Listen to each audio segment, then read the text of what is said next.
June? No, July. Yeah, it was Just like, right, July. And is implementing the Managing Asthma Through Case Management and Plans, or MATCH program. And she has a wealth of a wealth of experience and knowledge around tobacco cessation, asthma education, lactation specialist, et cetera.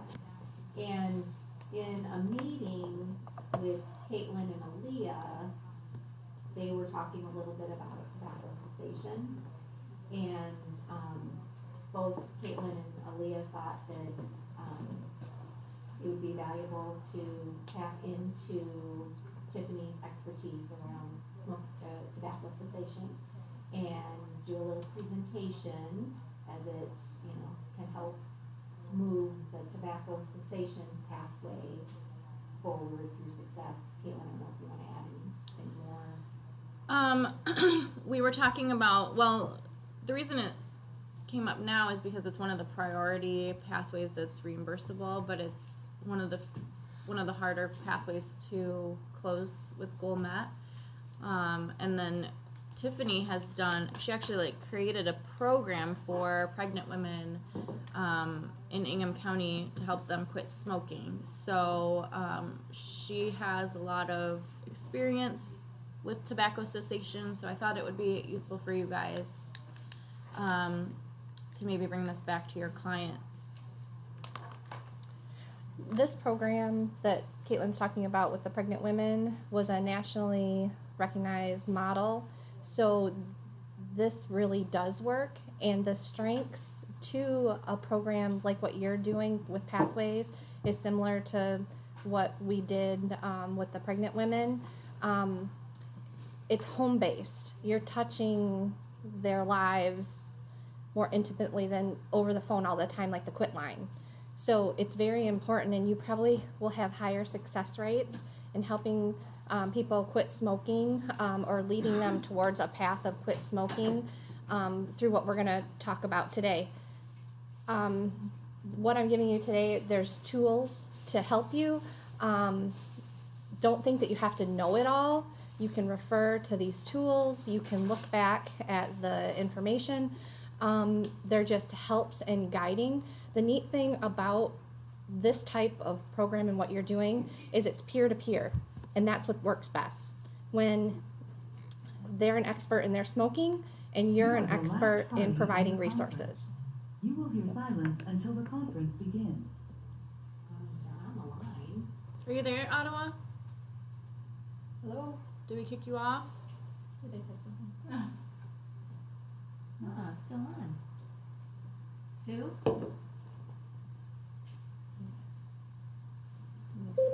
Oh. Are you guys there? Yeah, we're back. Okay. What happened? Did you click It dropped us or something. I might have touched something. Okay, sorry about that. What's the last thing you heard? Just the last, I don't know, you were talking about how a community health worker can have the more, I guess, different interactions than a quit line. Yeah. So really the community health worker, it's peer-to-peer. The person that smokes is an expert in their smoking, and the community health worker is an expert in finding the resources or providing support and encouragement to quit smoking. So it's actually the perfect model for helping people to quit smoking effectively at higher rates than they would through a quit line. So I guess we're on to... Can you guys see the screen still, Ottawa? Yep. Okay, great. Just do this. How do I get it? Oh, right there. Oh. We're just trying how to figure out to get to the next slide. Blue arrows. Okay. Okay, there we go. Do lip space. All right. So what we're going to go over today is understanding tobacco cessation. We're going to talk about what's in cigarettes, how smoking impacts others, and how tobacco companies use strategic marketing to lure young people and vulnerable people into a lifelong habit. And we're going to talk about motivational interviewing techniques. The goal of this program is the first 4 bullet points we're going to spend about half of the time, and then motivational interviewing we're going to utilize the other half of the time. So what is in cigarettes?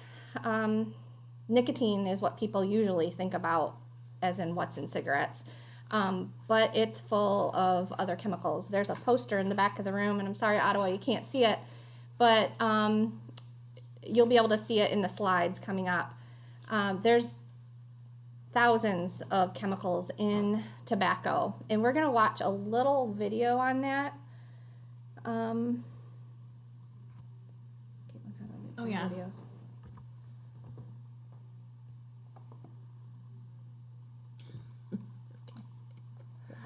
Be able to see this? Yeah. Okay. It's a 3-minute video. We've heard it before. Tobacco products are dangerous. They cause heart disease, lung disease, lung cancer, and other cancers. But what makes tobacco products so dangerous? The truth is, it all comes down to chemicals found in every stage of development. From growing the plant, to manufacturing the product, to using it. This toxic mix of chemicals harms almost every organ in the human body. And it actually starts here, with the tobacco plant itself.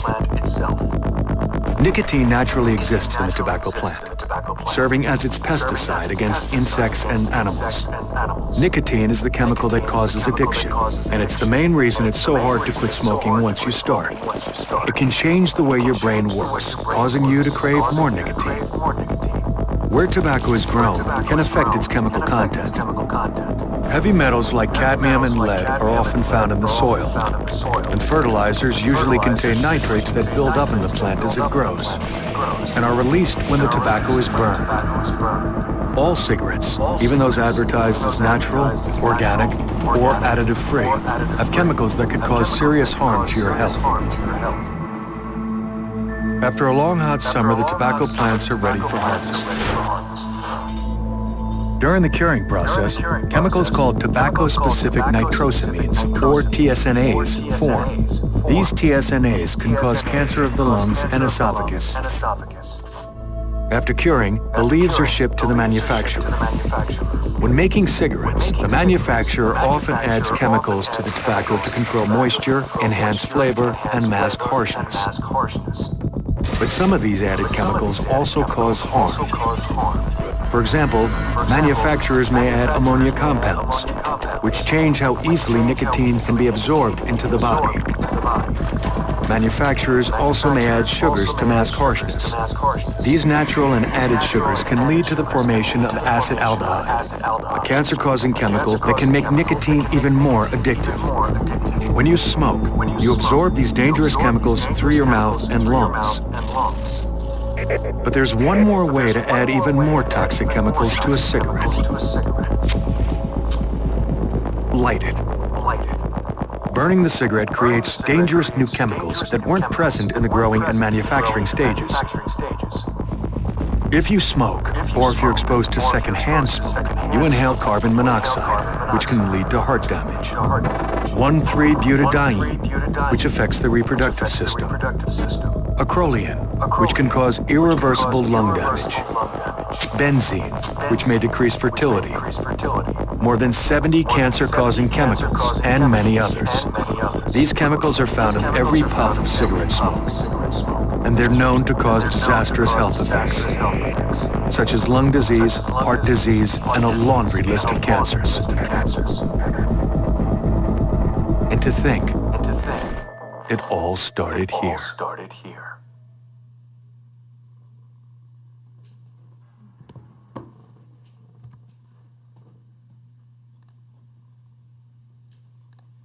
All right, so that video, I mean, it's pretty harsh, I guess, but that is the reality of tobacco, what's in tobacco, and the idea of showing you that is just to increase your knowledge about what's in tobacco, to help your clients to understand what kind of value they're going to take to make a change.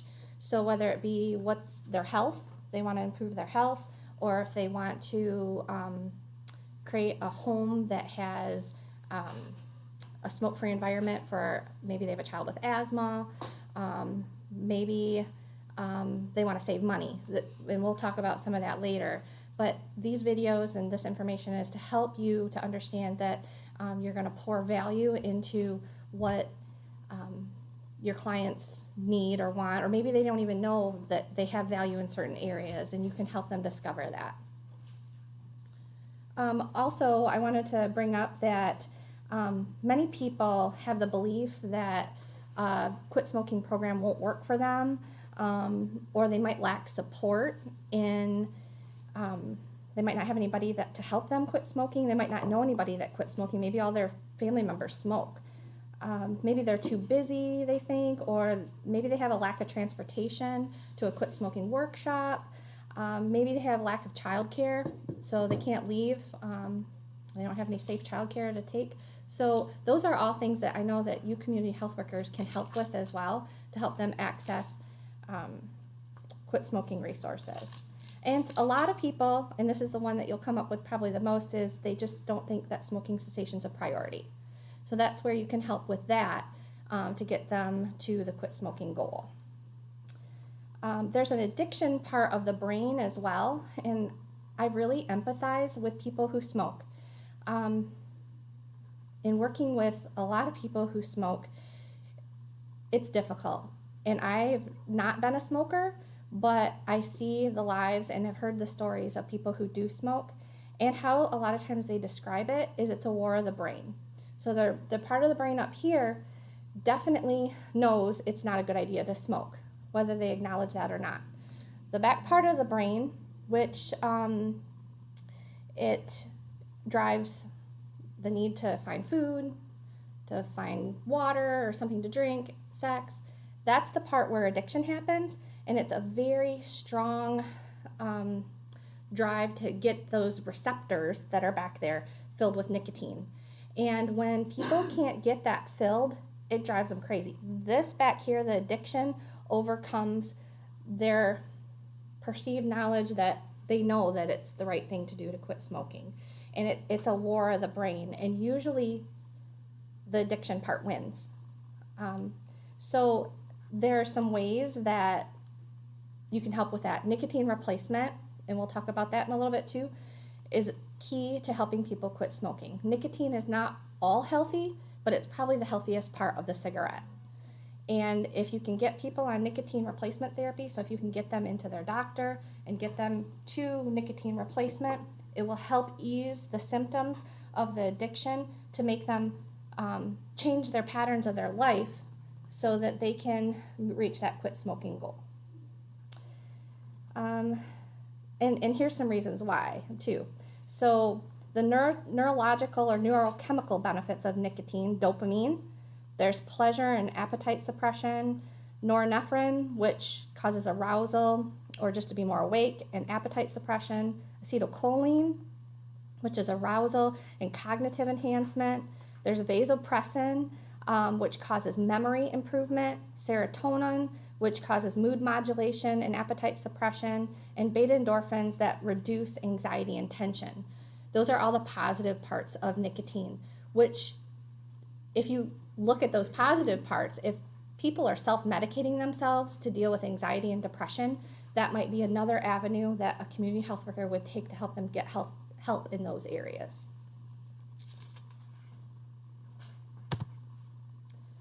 So we already went over what's in cigarettes. If you look at that sign up there, here we'll go.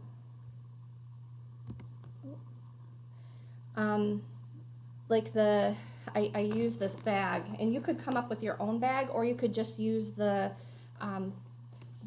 picture diagram that I gave you. But you can show them like the nail polish remover. It's a natural part of the tobacco leaf. You can say that a lot of these chemicals that are in the tobacco that harm your health are part of the tobacco leaf. You can't take it out. Some things are added, like that video showed, to make it burn slower or faster, or create the right consistency of the smoke to make it feel good in the mouth and breathing down through the lungs. There's a lot of reasons why different chemicals are added, and a lot of them are just very dangerous to your health. How smoking impacts others. Secondhand smoke. Y'all know about secondhand smoke, right? So that's the smoke that's inhaled by others in the environment. So it's smoke, what you can see kind of hanging around when somebody's actively smoking. What a lot of people don't know about is third-hand smoke. Third-hand smoke falls on everything. That's what falls down from the smoke.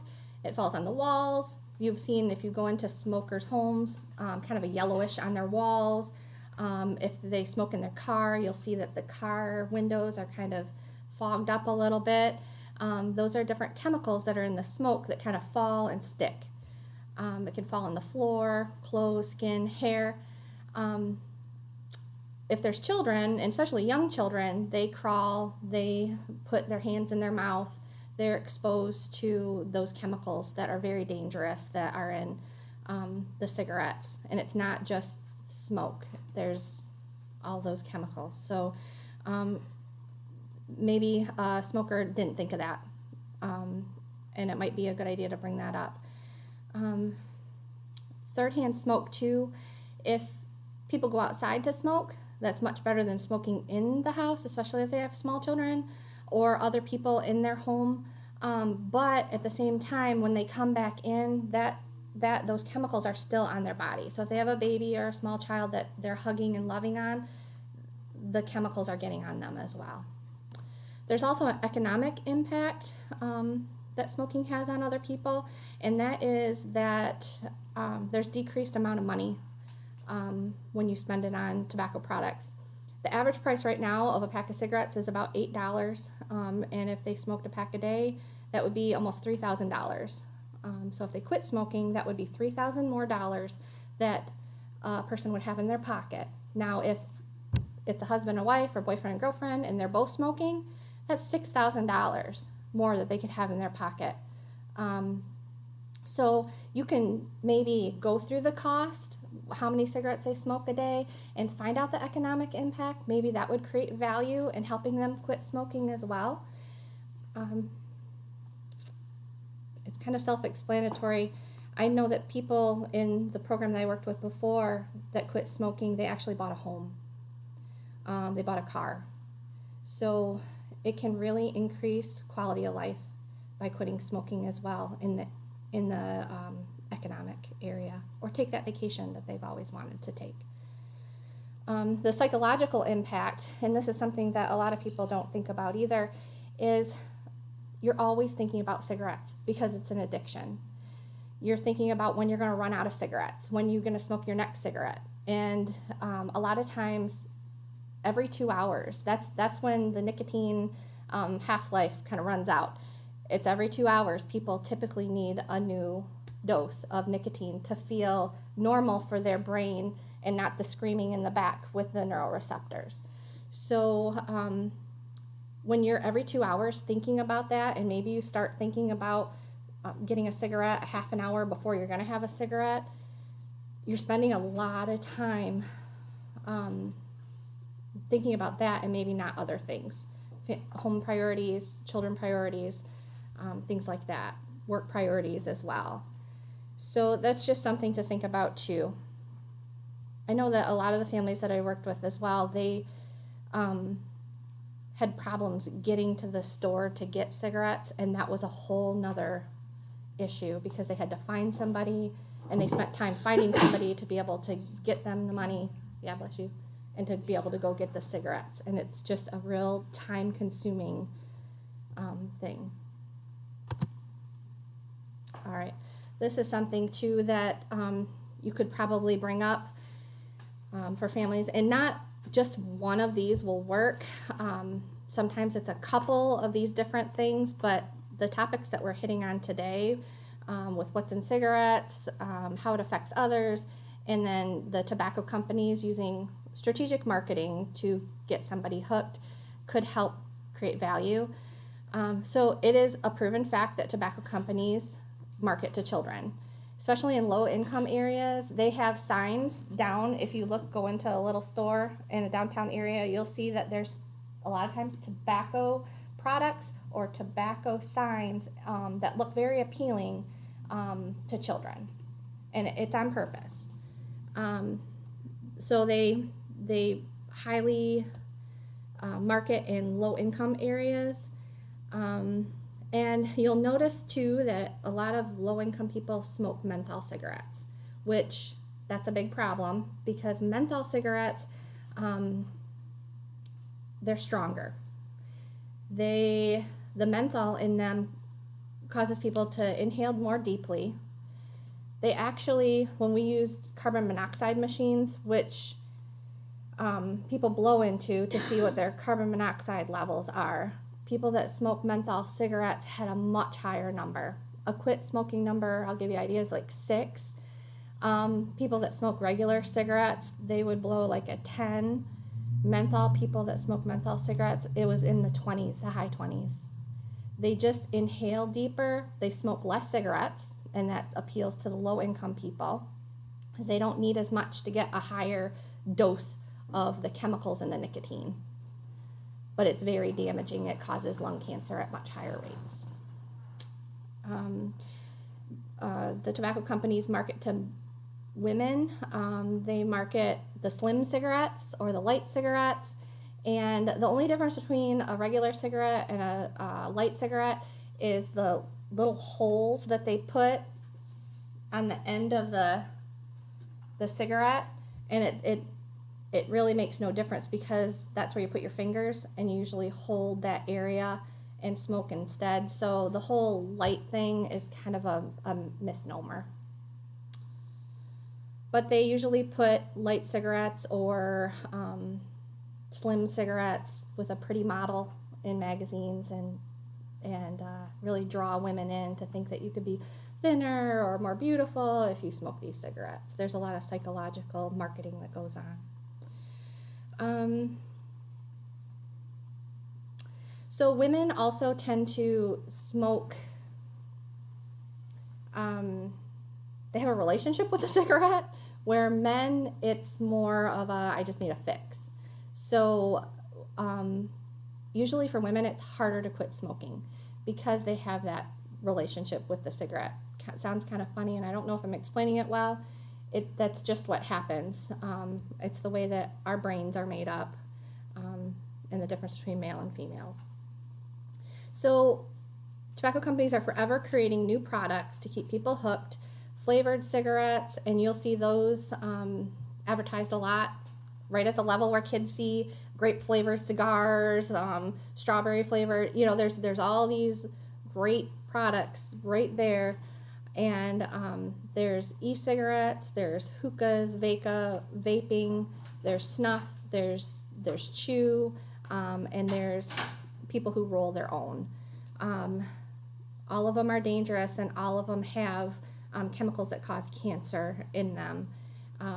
None are safe, not even marijuana. The carbon monoxide that's in marijuana, and some of the chemicals, you saw the video about what's in marijuana leaves is similar to what's in tobacco leaves, a lot of the same chemicals. So in 2014, tobacco companies spent more than $9 billion advertising and promoting expenses in the U.S. alone. So you can ask your clients, you know, when you see marketing for cigarettes, what is that telling you?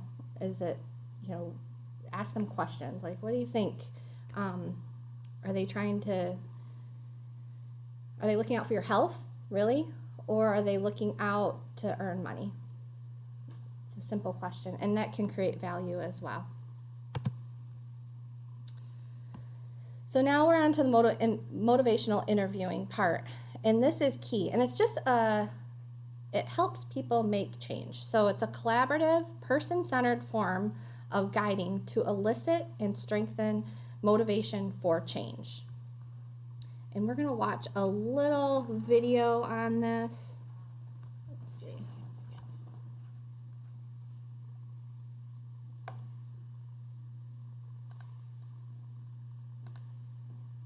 And this one's a little bit longer. It's 17. Hello everyone, and welcome to this brief introduction to motivational interviewing. I'm Dr. Bill Matulich, clinical psychologist, a motivational interviewing trainer, and the author of the ebook How to Do Motivational Interviewing, which is available, as they say, wherever fine ebooks are sold.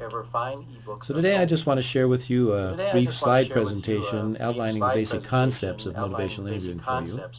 And the best place to start, I guess, is with a definition. So here's my definition of motivational interviewing. Motivational interviewing is an effective way of talking with people about change. So this is a simple definition. It's not as technical as a textbook definition, but I think it will suffice for the simple introduction to motivational interviewing that I'm outlining for you on these slides. So what do I mean by effective? I mean that it's evidence-based, that motivational interviewing has about 1,200 publications or more in all kinds of prestigious journals covering motivational interviewing's use in a wide variety of problem areas, professional settings, and actually many different countries as well. So why is it even necessary to have something like motivational interviewing? Shouldn't people just naturally change their behavior when they know how important it is for them to change? Well, common practice would certainly suggest that this is the case. Oftentimes counselors will just give people information or advice and expect them to change their behavior. But professional counselors, change agents of one kind or another, know that change is not quick and easy. In fact, sometimes change is very slow and difficult. So what kind of changes am I talking about? Well, people face many decisions that require some sort of change at every stage of life. Children need to decide whether or not to do their homework, for example. People make career decisions and who to marry, how many children to have, when to have children, things like that. Later in life, difficult decisions include things like medical decisions, retirement, living alone or moving into a retirement home or senior living, for example, or sometimes just accepting help. People who have been used to being independent all their lives may have a difficult time making the change to just accepting the help that they need. But as I've mentioned before, these decisions to change are often very difficult. Occasionally, I'll ask my workshop students, for example, how long it was between the time that they knew that they had to make a significant change in their lives and the point at which they actually made the change. It doesn't surprise me anymore that many people say that it took 6 months or longer to actually make the change. So when change is hard, it's usually not because, or it's often not because, of lack of information or laziness or oppositional personality or denial or resistance or any of those kinds of things. Sometimes it is, a matter of lack of information. A person is already motivated and just needs some information. But oftentimes it's because it's a motivational issue. And when change is hard, it's sometimes because people are ambivalent. They're stuck in an ambivalent stage. And now ambivalence is just wanting and not wanting to change or wanting incompatible things at the same time. The problem with ambivalence is that it's uncomfortable. It leads to anxiety or produces anxiety. And anxiety, because we like to avoid anxiety, we oftentimes will procrastinate about making a change or making a decision in our lives because we don't like to be anxious. As a person gets stuck, though, in this ambivalent stage, continually procrastinating about making a decision, this oftentimes is mistaken on the part of the counselor for resistance. Now, in motivational interviewing, we don't talk much about resistance anymore. We don't use that word. But what is thought of as resistance, or what used to be thought of as resistance, is to a great extent simply ambivalence. It's a natural, ambivalence is actually a natural condition of being unsure about making a change.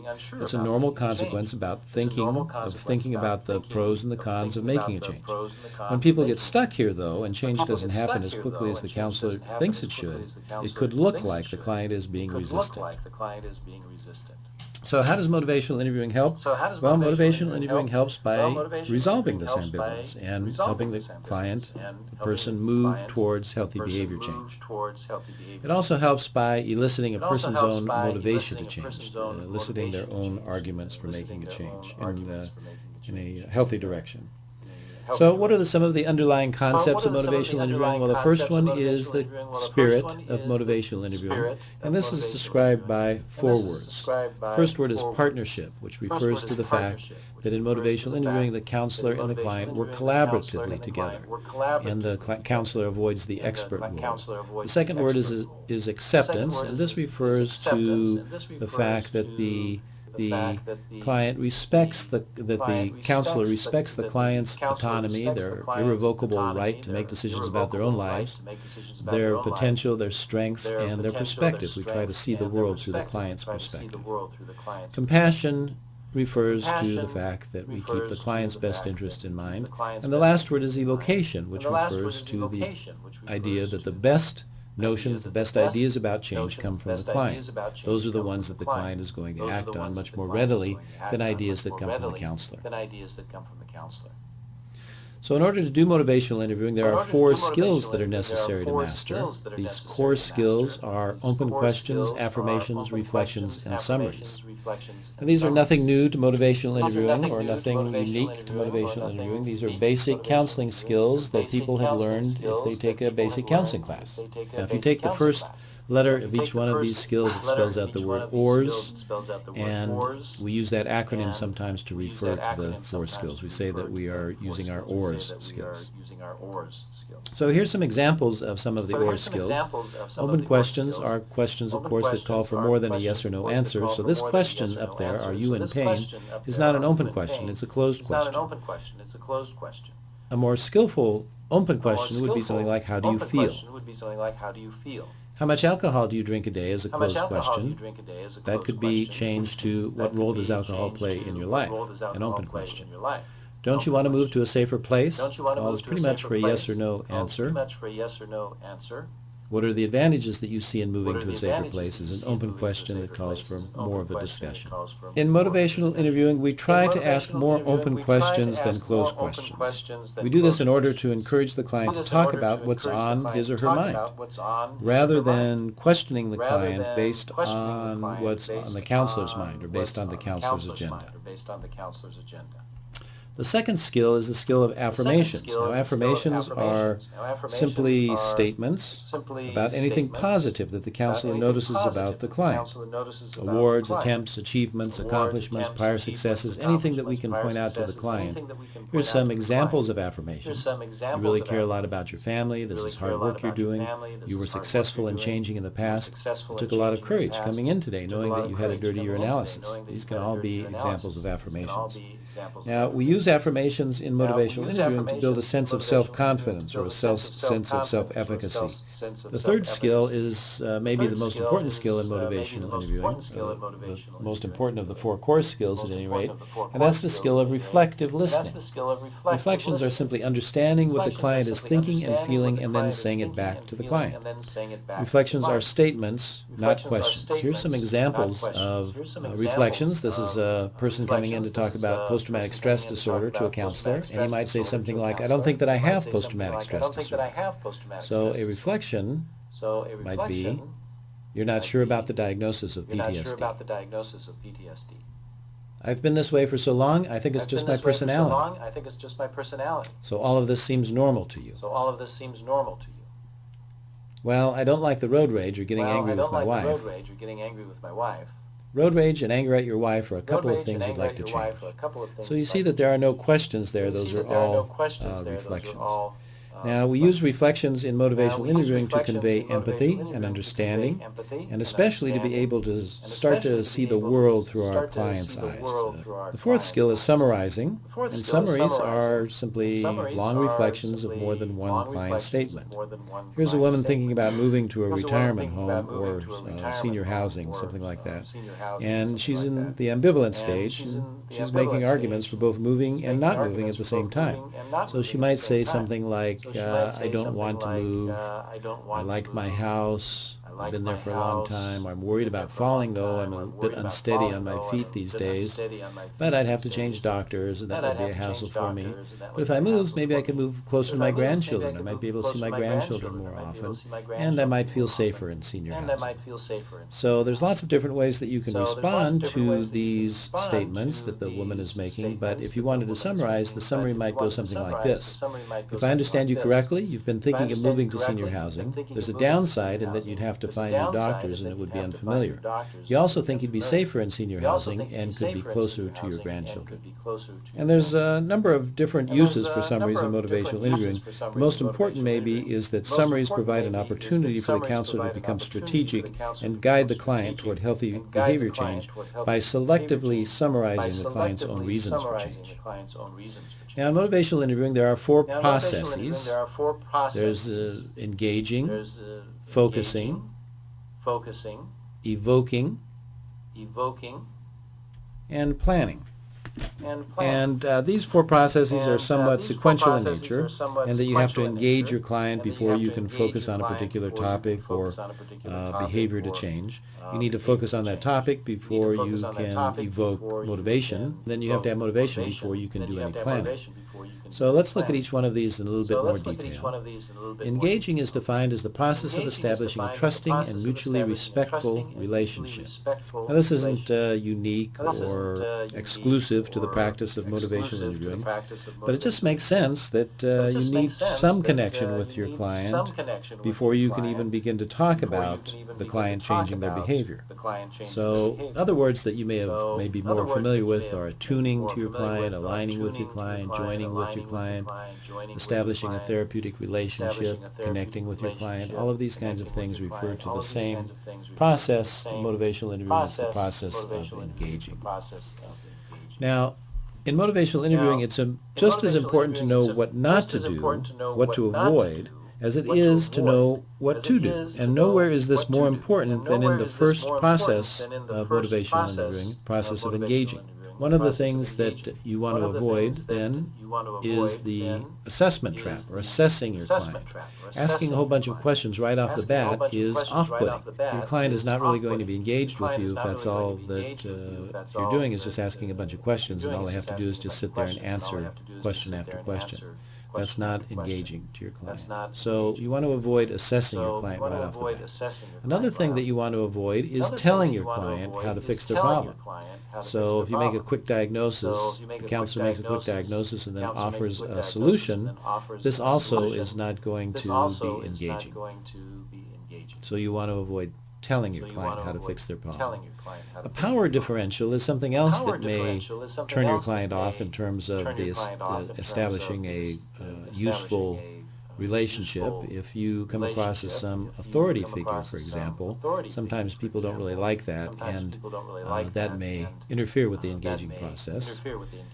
Labeling is something else that also may interfere, especially if you insist that the client accept the label before they can be helped in any way. So all of those are ways that you can interfere with the engaging process, and things that you want to avoid. So what is engaging? Well, anything that helps the client feel welcome, comfortable, understood. If you exceed your client's expectations, if your client feels that she and you have mutual goals, or if the client leaves feeling hopeful, then you've engaged your client in the process. Now, there's a number of different ways that you can do these kinds of things. For example, helping them feel welcome, just shaking their hand, using their name, pronouncing it correctly, these kinds of things. But one of the most important things is for a client to feel understood. The second process in motivational interviewing is focusing. Focusing is defined as an ongoing process of seeking and maintaining direction. Now, focusing involves setting an agenda or agreeing on an agenda. We set this agenda while considering the client's goals and priorities as well as the counselor's goals and priorities, as well as the agency's goals and priorities, for example. And the whole purpose is an effort to create a clear direction for ultimately developing a change plan. So how the counselor accomplishes this is again with the use of the 4 basic OR skills and the skillful use of listening carefully to your client. The third process in motivational interviewing is evoking. And evoking is defined as eliciting a client's own motivation for change. What you're evoking here really is change talk.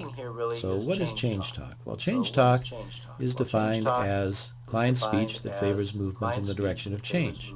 Any kind of conversation that your client is giving you, any kind of statements about I want to change, I wish I could, the reasons are I will, I can, it would solve these problems and so forth, that's all change talk. Well, in motivational interviewing we pay a great deal of attention to change talk. When we get it, we reinforce it, we encourage it, we try to get more change talk, because we know that the more a client engages in change talk, the more that they argue for change themselves, the more likely it is that they're going to change their behavior. So if we're not getting much change talk, then we want to do some things to encourage that, one of which is that you can just ask questions that would generate change talk. So here's some examples of a few questions that you could use to generate some change talk. Why do you want to make a change? What are the reasons, from your point of view, to make a change? What would some of the benefits be as far as you're concerned? How might you go about making the change if you wanted to be successful? How might you go about doing it? And what would be your first step, or what would be your next step? And what options do you see yourself having? So all of these would generate some change talk. The fourth and final process of motivational interviewing is the planning process.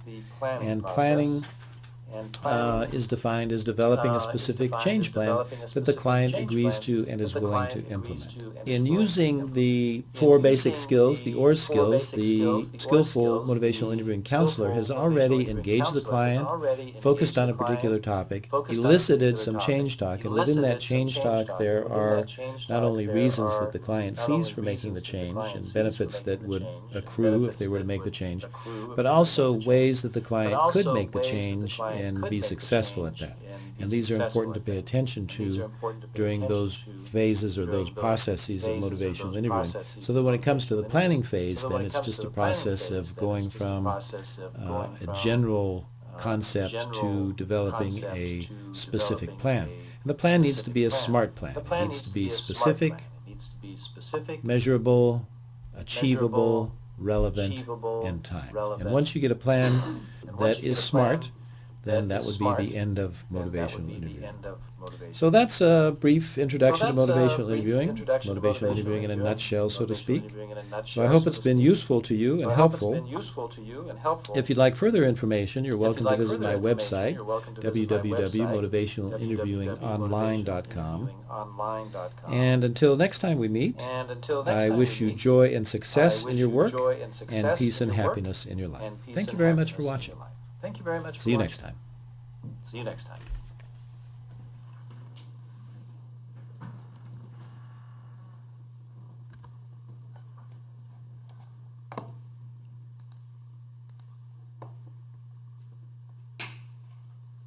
So that's just some introductory into motivational interviewing. Don't feel like you have to know it all, just the key topics, and probably you do a lot of those things already. You engage your clients, you probably already evoke some change to help them move in the direction that they need to go with regards to their health or getting resources or whatever.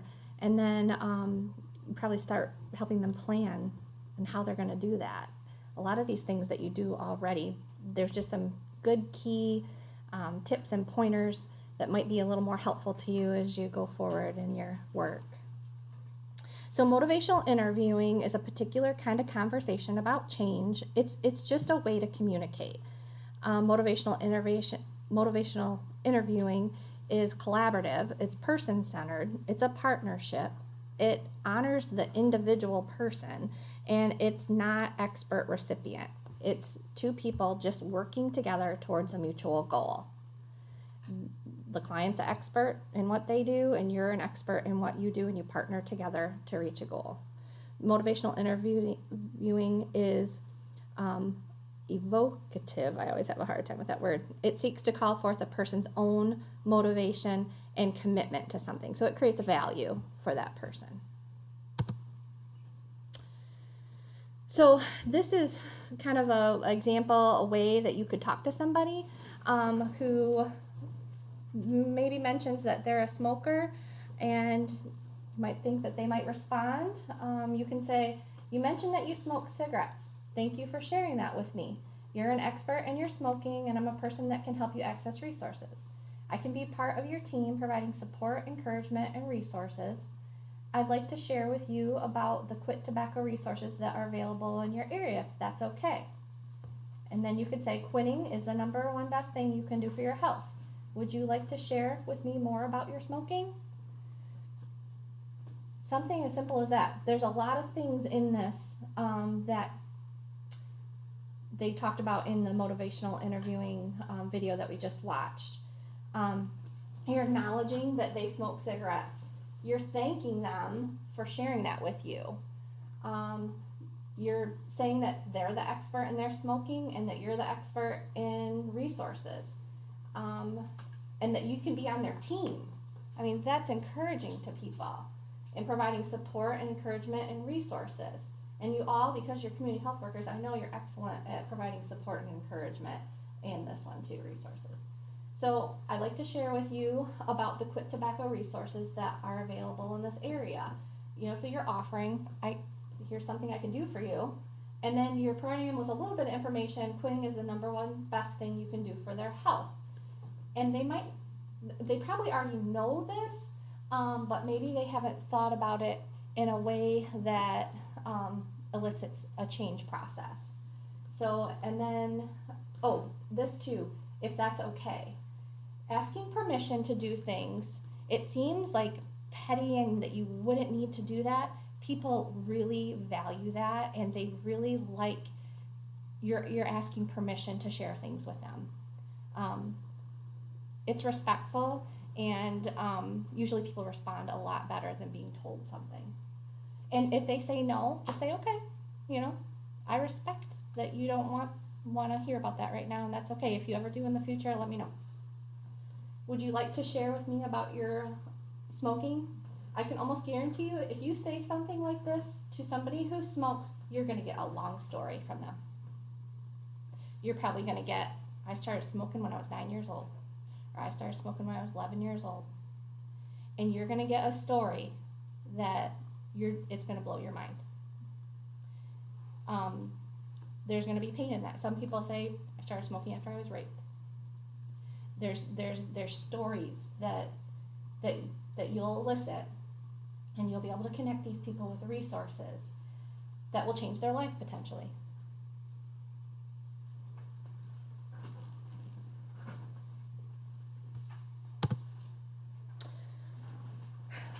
These are just some good tips, and I was given some of your information on how you provide your pathway, and I noticed that you address, I believe is it readiness?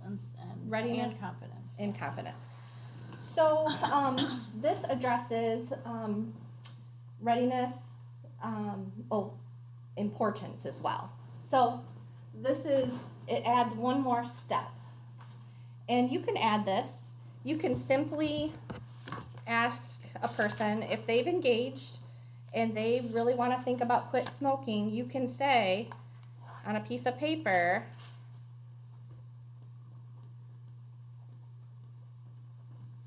you can say on a scale from 0 to 10, how important is it for you to quit smoking? And if they say, only a 2. That's something to talk about, because if they say only a 2, there's some importance there.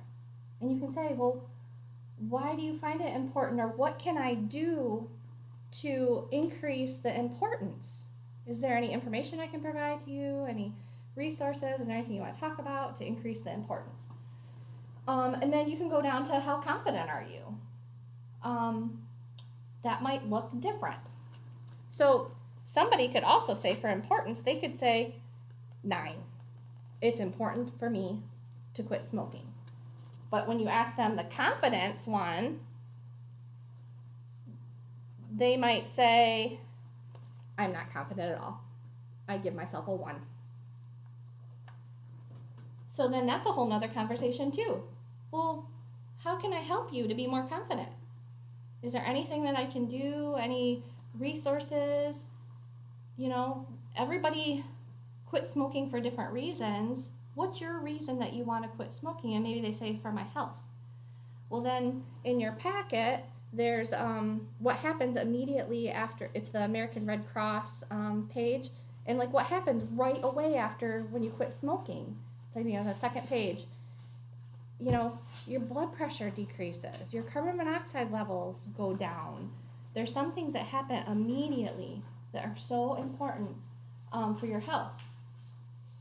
You can ask questions regarding the results, you know, just like what I was saying. You can provide information and resources, support importance, readiness, and confidence. And you develop a plan together. And that's the cool thing, because you get to develop a plan with them. Ultimately, it's their plan, but you're a part of it because you're helping create the change and moving them closer towards stopping quitting smoking. Can I interrupt for a second? Sure. At the training I took yesterday, which is assessing substance abuse, on the ruler of the 1 to 10, if somebody says that it's important, it's 3. Well, why isn't it a 1? Why isn't it a 2? So it really causes the client to sit down and think, I find it important because. So, what I thought is, oh, if it's a 3, should I ask them why they aren't at an 8?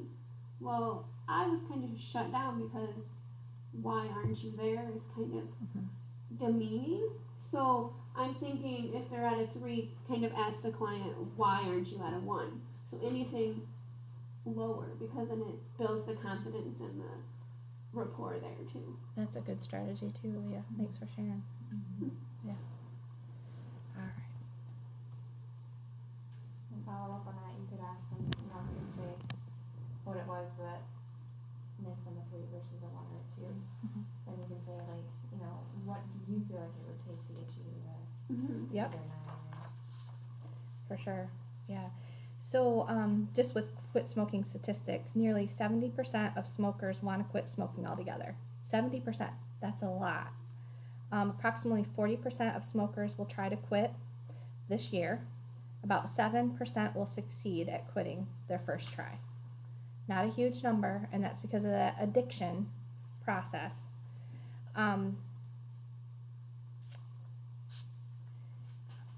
And it sounds like a small number, but that even at that 7%, it's over 3 million people that quit. That's a lot of lives saved or lives extended because smoking cuts off 10 to 15 years of your life. So 3 to 4% of people who quit smoking will do it cold turkey, and typically those aren't women. Typically those are men. Keep that in the back of your mind because of the relationship with the cigarette. It's like their best friend. I've heard women explain to me the cigarette is like their best friend. It's always there for them, they've said. So, and it's difficult.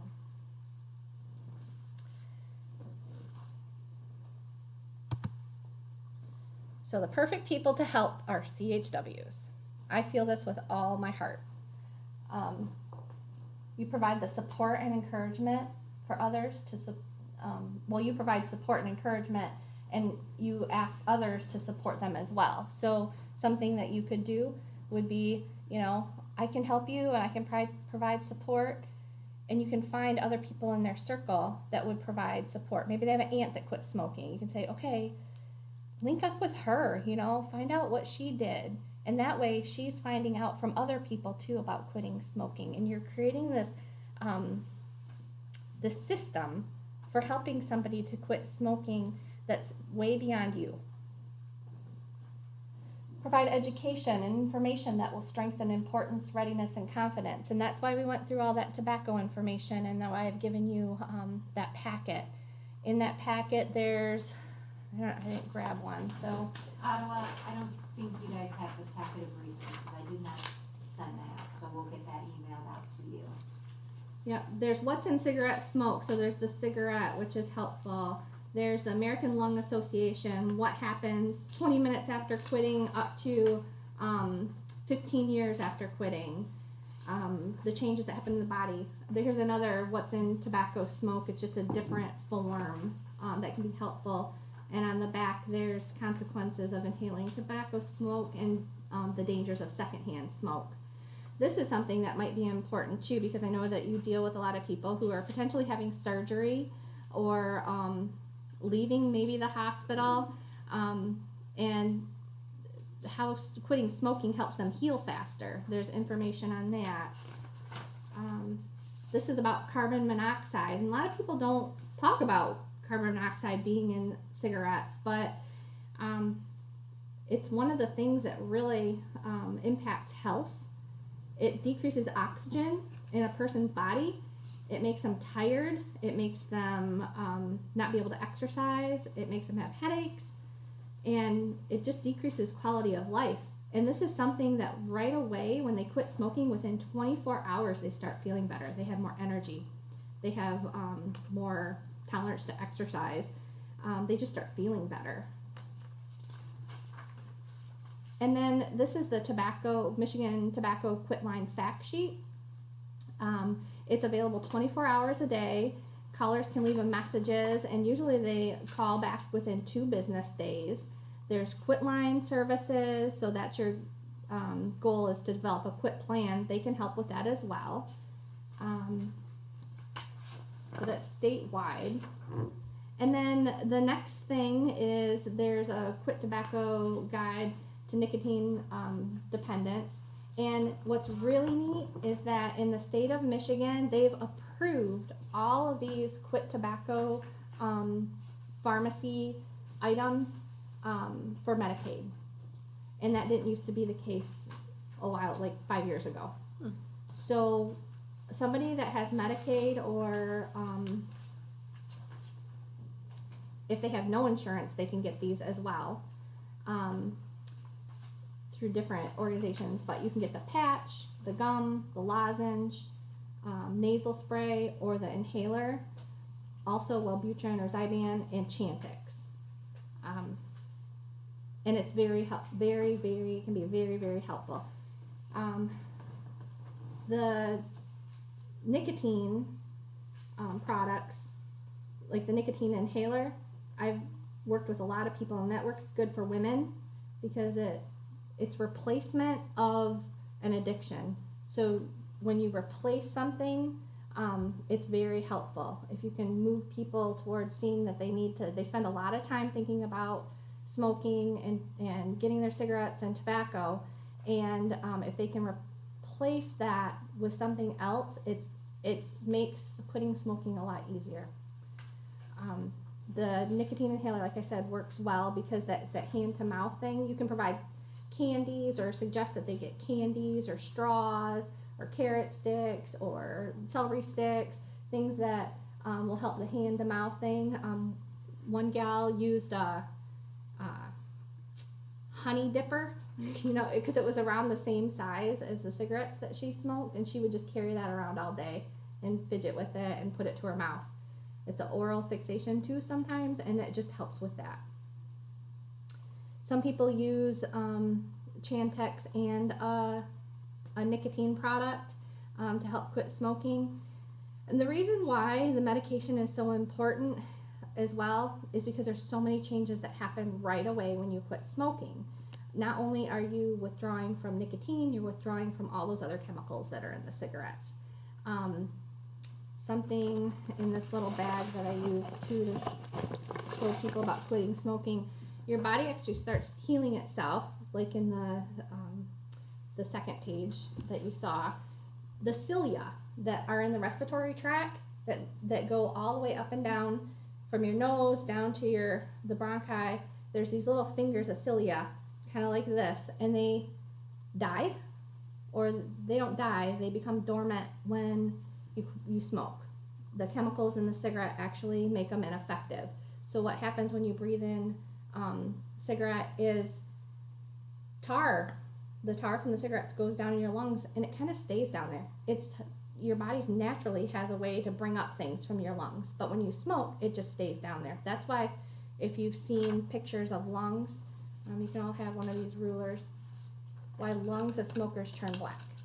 It's because it's a buildup. I'm sorry, this is kind of gross, but, and these rulers, I wouldn't advise, unless a client really wants to see something, you showing, because sometimes it puts them off, but for the purposes of the training, I'm going to hand these out. You can go and pass one down. So when the cilia starts to work, though, it brings up that stuff. So the first week or two after they quit smoking, they're going to be coughing, and it's because these cilia, they're healing. It's starting to come back to life, and they're getting their lung function back to a certain degree, and the ability for their body to naturally get stuff out that's not supposed to be in there is happening. When my dad quit immediately, he started coughing up, like within a couple of days, started coughing up black. Yeah. And then now it's clear. Perfect. Yeah. And he's quit for like 5 or 6 months now. Yeah. Wow, good for him. Yeah, that's awesome. Awesome. So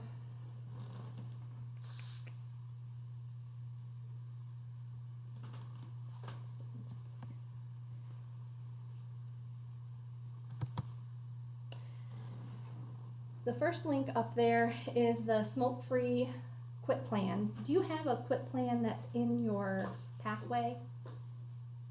Or do you... They build one, yeah. But They it's build just it? like, what method will they use, and Well, let's pull that up, because this one is excellent and I highly recommend it. did I click it already? Or what's that? This one? No, that one, yeah. Oh, that was it. It was it? Mm-hmm. That one. You just gotta X this out.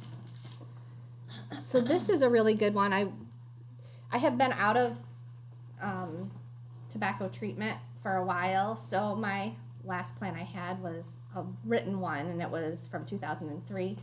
And it's not, this is awesome. This, I was so impressed with it, because it will bring up again why they have value and all the things that we talked about. So, and you build the quit plan, and it's individualized. So quitting is tough, being prepared, boost your chances of success. Build a quit plan to get ready and find out what to expect along the way. Complete 7 easy steps to getting your personalized quit plan. So first thing is to set a quit date. The important thing to that is that you need to let your clients know, pick a date that is not a bad date. Because pick a time that's not stressful. Like, don't pick a date right before your mom has surgery, or don't pick a date right before your kids go back to school. Maybe that would be less stressful. I don't know. So yeah, you pick a quit date, and then you choose your reasons for quitting, which is awesome. This builds value. To be healthier, to save money, to smell better for your loved ones. And what's neat is when you click on these, when you do your quit plan at the end, it gives you, I think, some tips. Then it says identify your smoking triggers, which is really helpful. Some people have emotional triggers, habitual triggers, and social triggers. So especially when you first quit, you kind of need to change the way you do things to avoid your triggers, so that you can stay on your goal. Some people, when they get around certain family members, they feel stressed or anxious, and maybe they need to avoid those people for a couple weeks, and they can just let them know. Say, hey, I'm quitting smoking, and I just need to breathe, and I need time to figure this all out, so I'm not going to be coming around for a little bit. If it's feeling lonely, you know, call people and let them know and say, hey, I'm quitting smoking and I need to be around you. Are you willing to be on my team? Bored, you know, cooling off after a fight, habitual triggers, talking on the phone. A lot of people smoke when they talk on the phone. Simply moving to a different part of the house might help if they talk on a phone. so they're not sitting at the table with the ashtray there or whatever. Drinking alcohol, maybe they need to give up drinking alcohol for a couple weeks if that's a big trigger. Watching TV, driving. That's a nice thing too that you can say to them right away. Like when you quit, between now and the time you get into your medical home or your primary care doctor to get some nicotine replacement therapy, set a little goal, and that's don't smoke in the car and cut down your cigarette smoking by half. Those two things, don't smoke in the car, don't smoke in the house, and quit smoking down by half, can actually improve their health as well, and helps them make steps in the right direction. A lot of people can smoke a few cigarettes a day and still maintain their addiction without having terrible side effects. Just, that's something to think about too. So social triggers like going to the bar, or a social event, or seeing someone else who smokes. People have said that that's probably the biggest one, is when other people smoke, especially if it's a partner, somebody who lives in their house with them.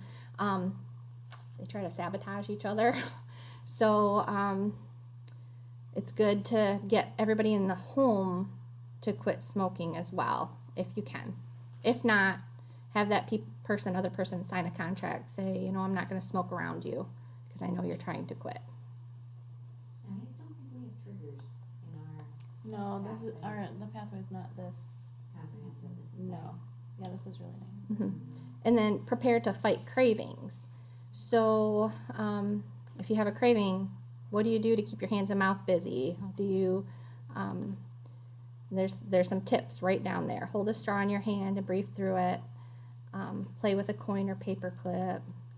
Do you smoke to relieve stress or improve your mood? Practice deep breathing. A lot of the reason why smokers are pretty calm too is because they practice deep breathing, because when they inhale a cigarette, it naturally reduces your stress as well. Turn to friends and family and counselors when you need someone to talk to. And then, do you have trouble keeping busy and your mind occupied? It says make a list of tasks that you can accomplish when craving hits. And it can include chores, replying to emails, running errands, or planning out your schedule for the next day. It could be a simple list, or I've seen people that have taken, I think Aaliyah has used it before, the popsicle sticks. And you can write different things that you can do on popsicle sticks and pull them out of the jar if you need something to do. Do you smoke because it's pleasurable and relaxing?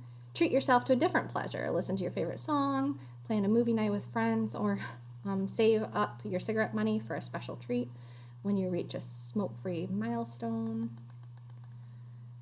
Do you get irritable and anxious without cigarettes?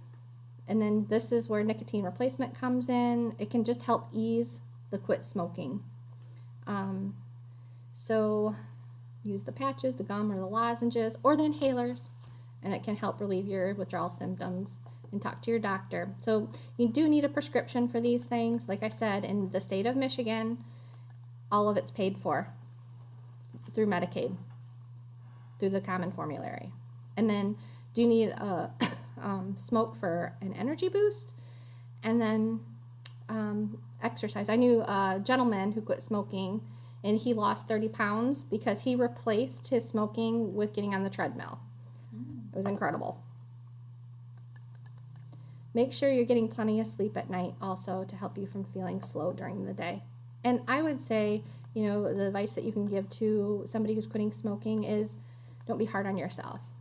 If you fall off the bandwagon and have a cigarette, jump back on it again. You know, keep on quitting. Statistics say it's like 9 times you fall off the bandwagon before you actually quit. But keep on quitting is the motto. So, and let's see. Smoking reminders.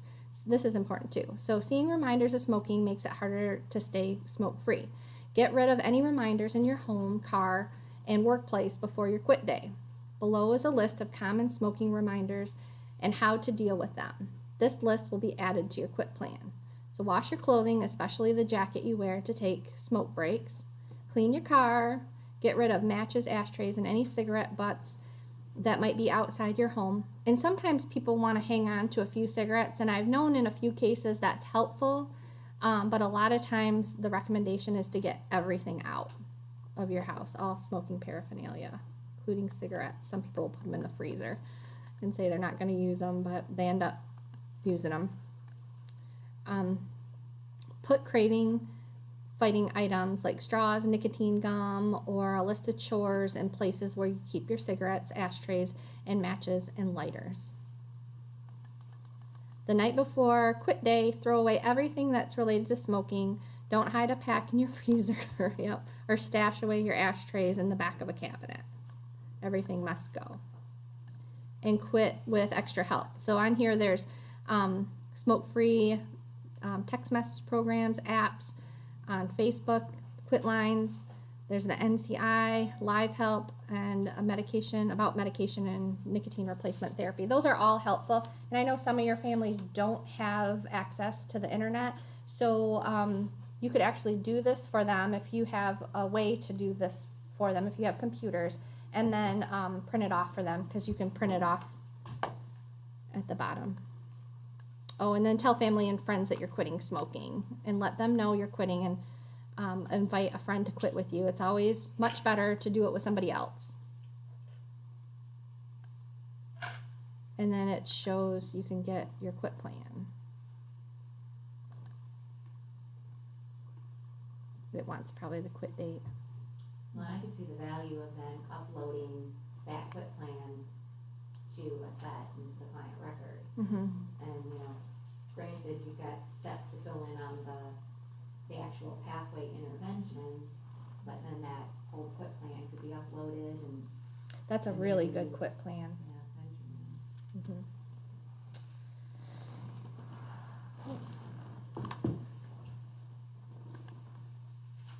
And then this, let's see, the next link up here is, I wanted to just share with you.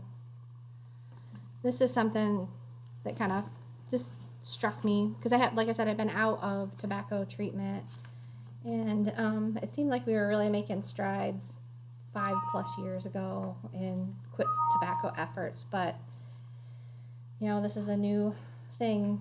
As of January of 2017, Michigan failing in its efforts to reduce tobacco use, finds American Lung Association National Tobacco Report. So we did not do well on the report card. The funding for state tobacco prevention programs, grade F. Strength of smoke-free workplace laws, grade B, which is good. And a level of state tobacco taxes, grade F. And coverage and access to services to quit tobacco, we got a grade D. And a minimum age of sale for tobacco products to 21, grade F. So they do want to increase the age to 21. They think that will help decrease lifelong smokers and kids with developing brains still. If they start smoking earlier, they usually stay smoking longer, is what research has found. So I guess the reason why I brought this up too is just to say that this work is really, really important. And it's bigger than just getting somebody to do a quit plan. It's changing a life. So go get them. So yeah, thank you so much for your time. And I think that's it, unless anybody has any questions. And if you have questions in the future, you can feel free to email me or call me. I'd be glad to help. You're welcome. Let's go ahead and take a 10-minute break and come back at 10:30. Stretch your legs, go refill your coffee. Fresh air. Yes.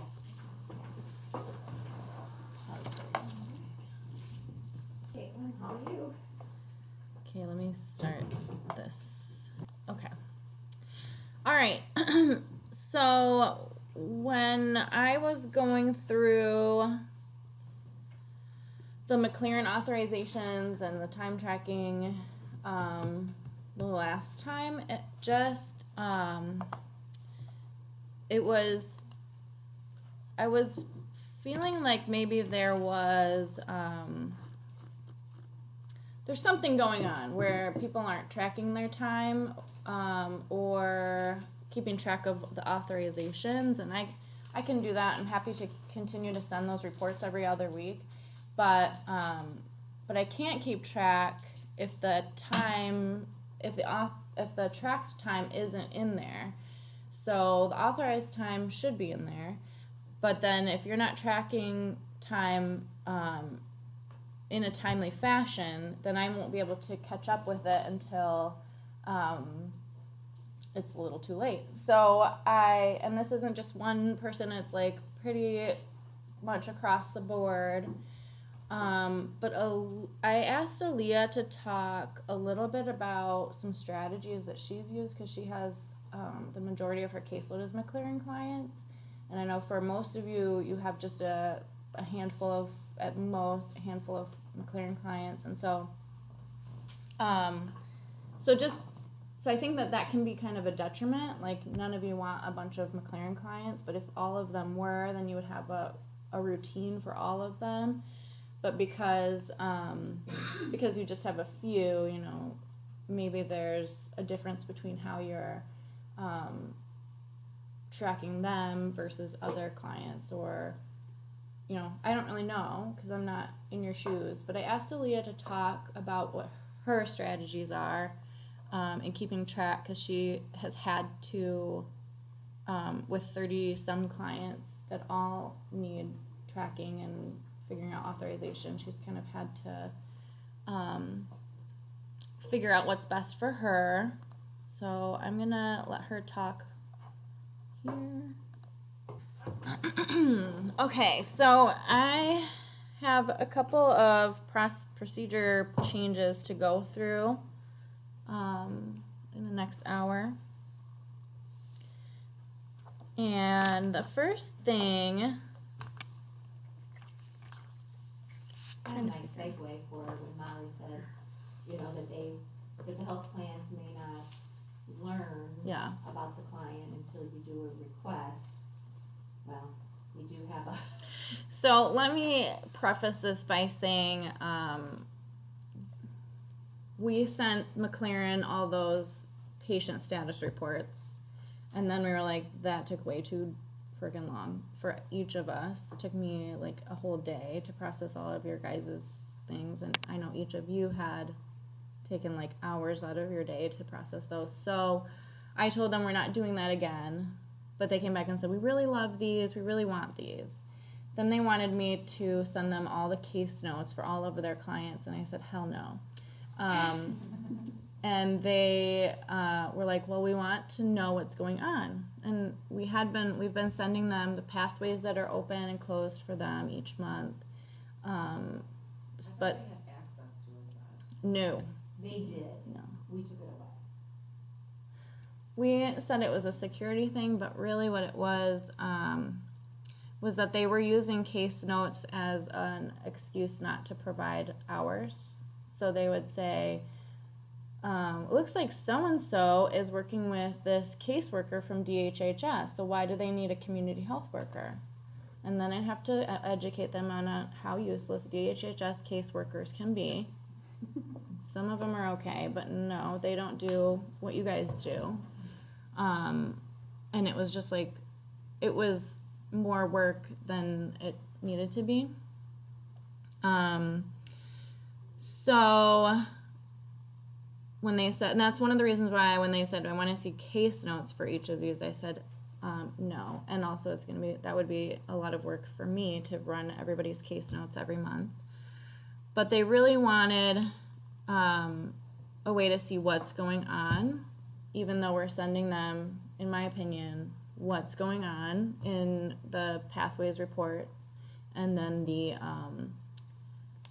those requests for extended authorization say what you're working on and what's going on. So needless to say, they really wanted something. Apparently what we were giving them wasn't working for them. So what we finally figured out is that they just want a story. They want the story. I think they really want to, like, I don't know. I don't know what they want. But what we came up with was, so they were really stuck on these case notes thing. And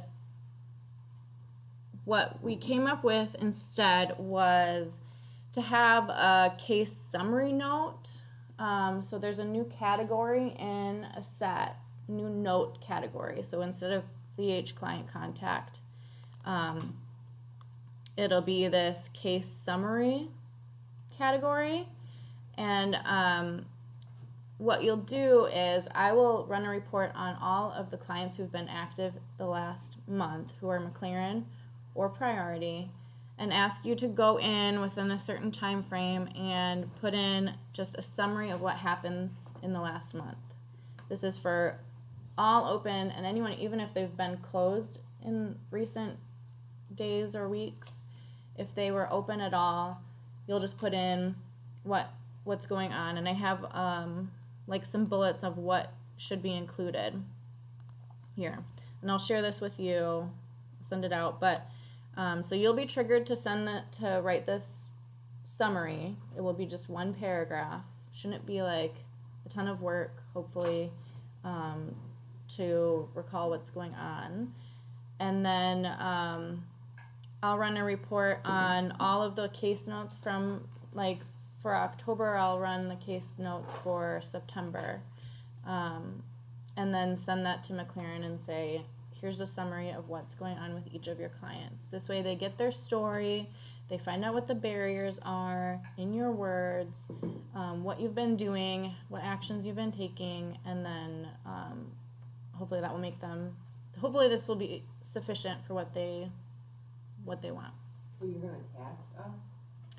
So that's something that I don't know how many of you guys are using, like, the tasks in a set, but I would email you the list. Oh, okay. I can create a task that would that can be added to your case, like every 30 days or something like that, or at the beginning of every month. Yeah. Okay, so is this doable? So like when you send the for like extend authorized request list with the remaining minutes, and you send it to me and have this completed by a certain time.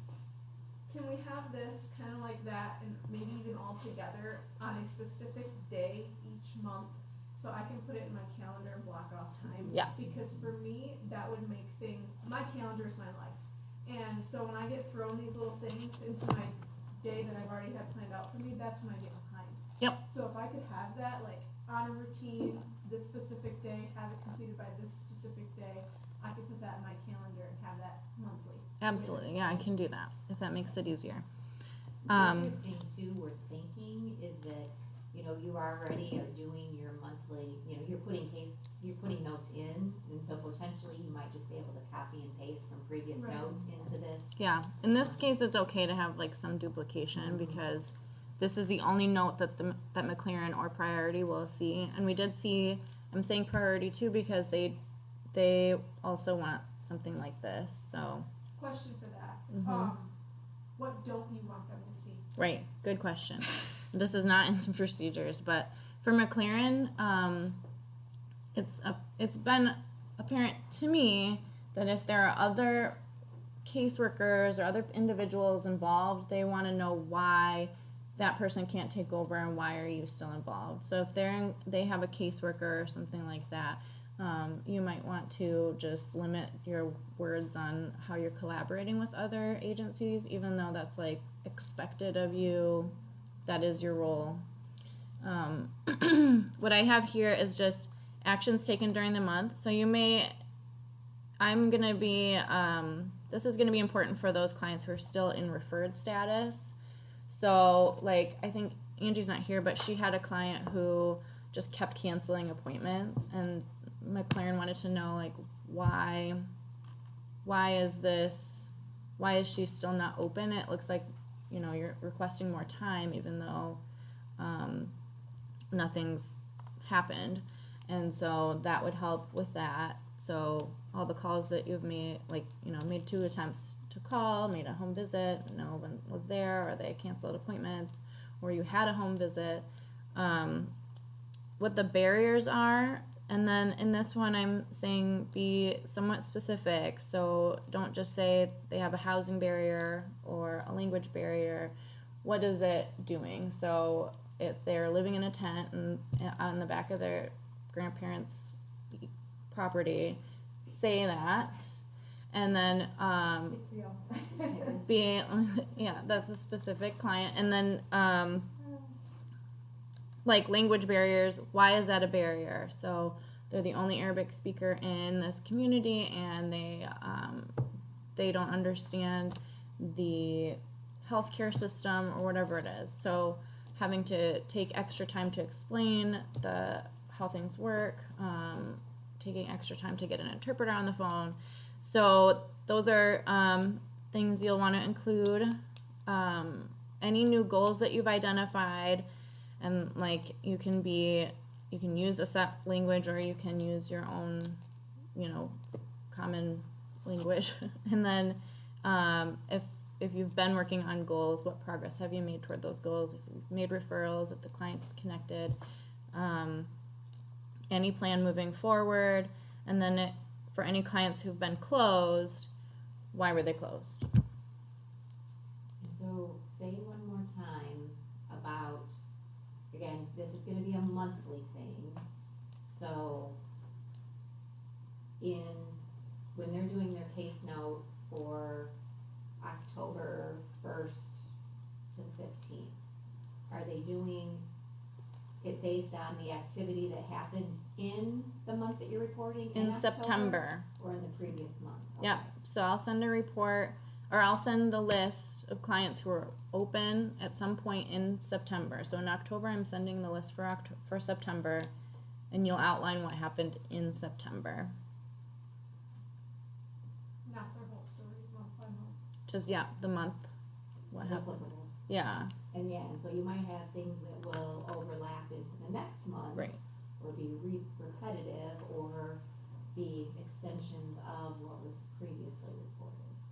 This is only from McLaren's plan? I think priority will want it too. I mean, I know that they will, yes. It's maybe good to point out too, I mean, like, any note, it's good just to state the facts, but this note probably in particular, Yes. leave out opinions. Yes. Any judgments, any, assessments, just put in, yes, actions, yeah. I'm wondering if it might be a good idea to do it for everyone, just so it's a habit thing. I'm cool with that, if you want to do that. And then, the one thing about this one is that I need it to be done during a certain time so that I can run the report. So like, what I imagine is that first week of the month, I'll request. So the first Monday of the month, I'll ask for I'll send the list out, and then by that Friday, ask for them to come in. So would that work? Would 1 week be enough time, or should I do 2 weeks? If we know about it, it's on our calendar, we should be able to block off time. So the first Monday of the month, that means if the first day of the month is Tuesday, I would do it the next Monday, just so that it's regular for you guys. As long as I can get it on my calendar, it should be. Sunday, Monday, Well, that ask for it has to Friday. go with McLaren as far as, with either priority or McLaren wanting it. They just want it monthly, so as long as I send it in the first or second Friday of the month, or we can say the second Monday of the month, I'll send it in. So. That will align with our billing too then, because we'll send the outcomes report and the billing by the 15th of each month is usually when we send that, so that'll probably coincide nicely. But Right. first Friday of the month, everything's due, First Monday is when I'll send it out, but the Friday after. but the Friday after the first Monday will be when everything's due. Yeah. After the first Monday, I get what you're saying. And, as Caitlin asked, is a week enough? It's probably gonna depend on that for different people, depending on caseload. workload, but, you know, I think that's something that she's open to getting feedback from. Yeah. You know, if there's a training and you're gone all week, and maybe you let us know ahead of time and she can run the report for your particular clients, you know. Well, this prior is just a to, suggestion. I had an issue with getting my coding for, you know, pay stubs and stuff done before the due date, and Wendy's like, "How are you gonna fix this?" And so I put a spot on my calendar, coding, you know, so that I have it done beforehand. And so when I look at my calendar to schedule things like holidays and trainings and vacations, I will move that day around to make sure that it gets still done while I'm in the office. So, I mean, if we can, that's just what helps me stay organized. And that's why I asked for it, so that if I'm on vacation, well, I'm going to move it a couple of days ahead on my calendar, block off that time so I can get it done. Perfect. Sounds good. I'm glad you're all on board and are not upset about a new procedure being thrown at you. And I think it's up to the clinical supervisors too. Because I think as a clinical supervisor, I would find the case summary note useful, and then you can get in if it helps you get into practice with it. It's just the timing piece, like with non-McLaren or non-priority members. You know, it's not as important to get it in during that time period. So I guess that's something that we can talk about more. But if it helps you, by all means, you can feel free to use that case note. I see it also being beneficial to providers. Yeah. Especially with them showing more interest in wanting to know what's going on with the client for their file. Less digging through the notes to put something together if we have something already done. Right. Yeah.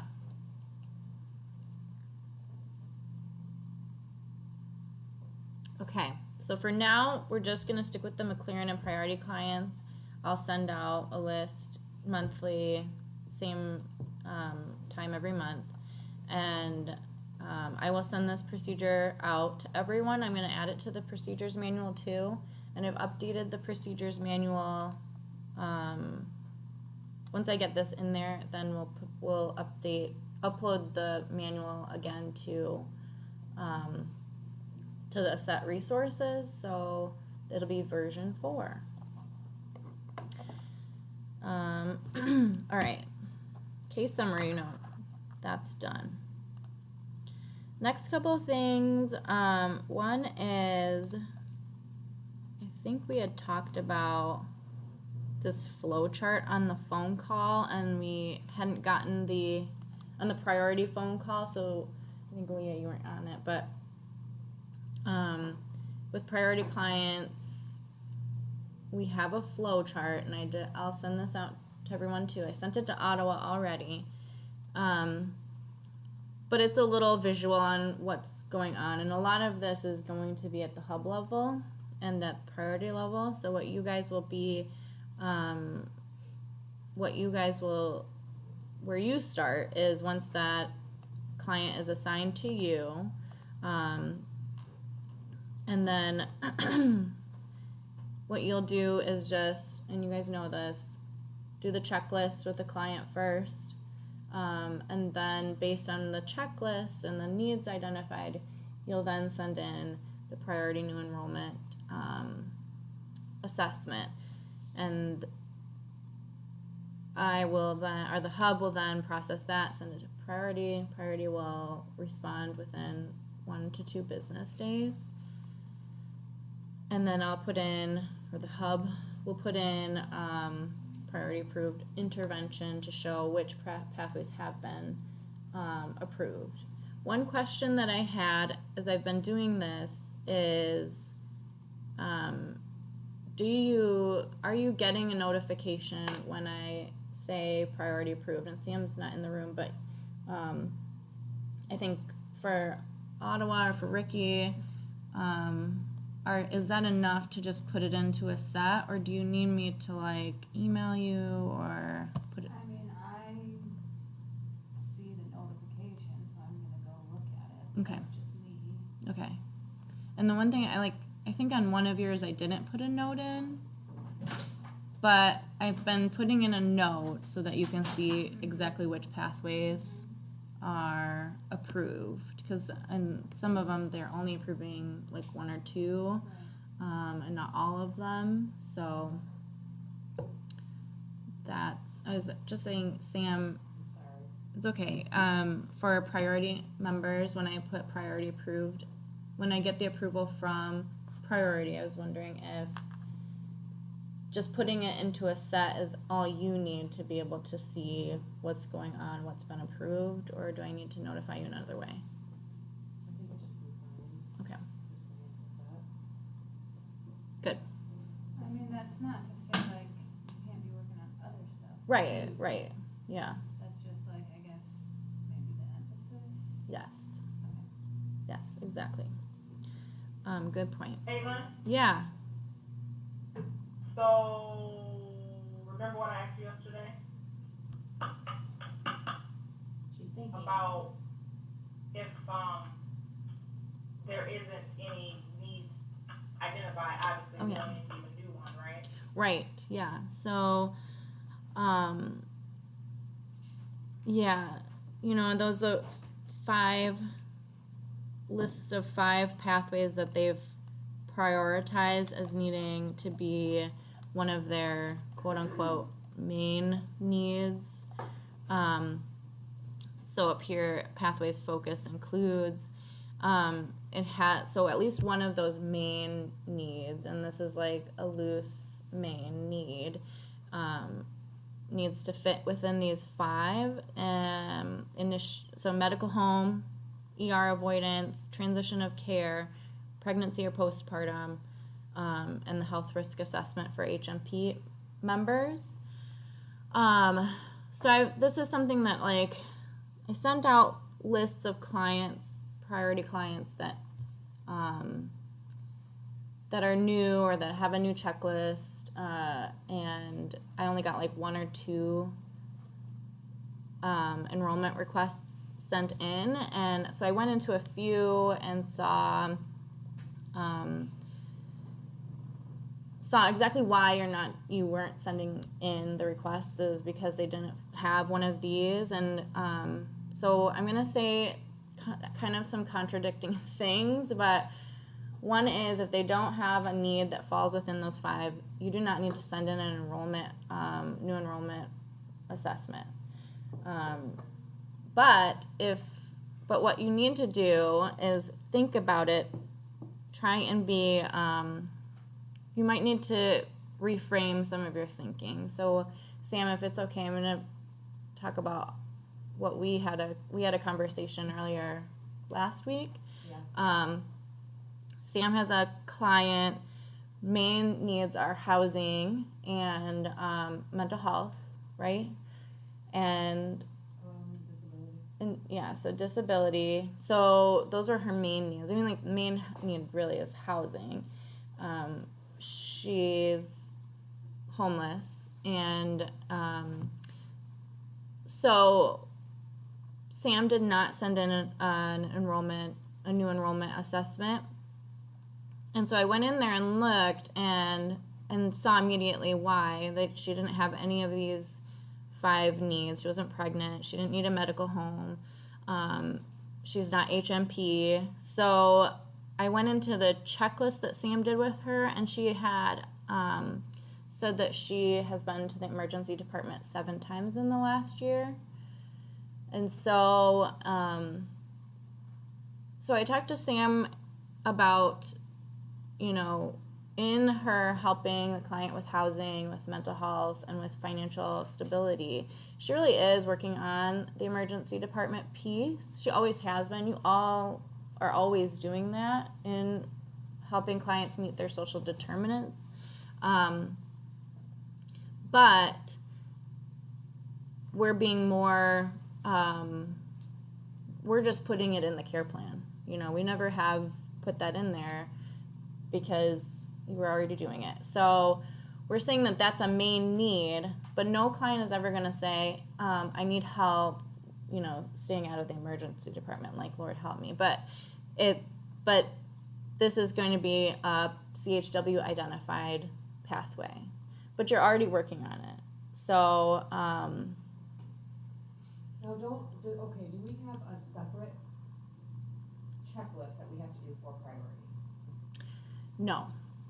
So we're doing the main PBH initial checklist for all priority clients. For a couple of the pathways that they've asked us to create, so the emergency department one and the care transitions one, we were thinking that we would create a checklist to replace the main one, but since have retracted that, so ignore that. We have one of the steps in those pathways, one of the interventions is an assessment that you'll ask.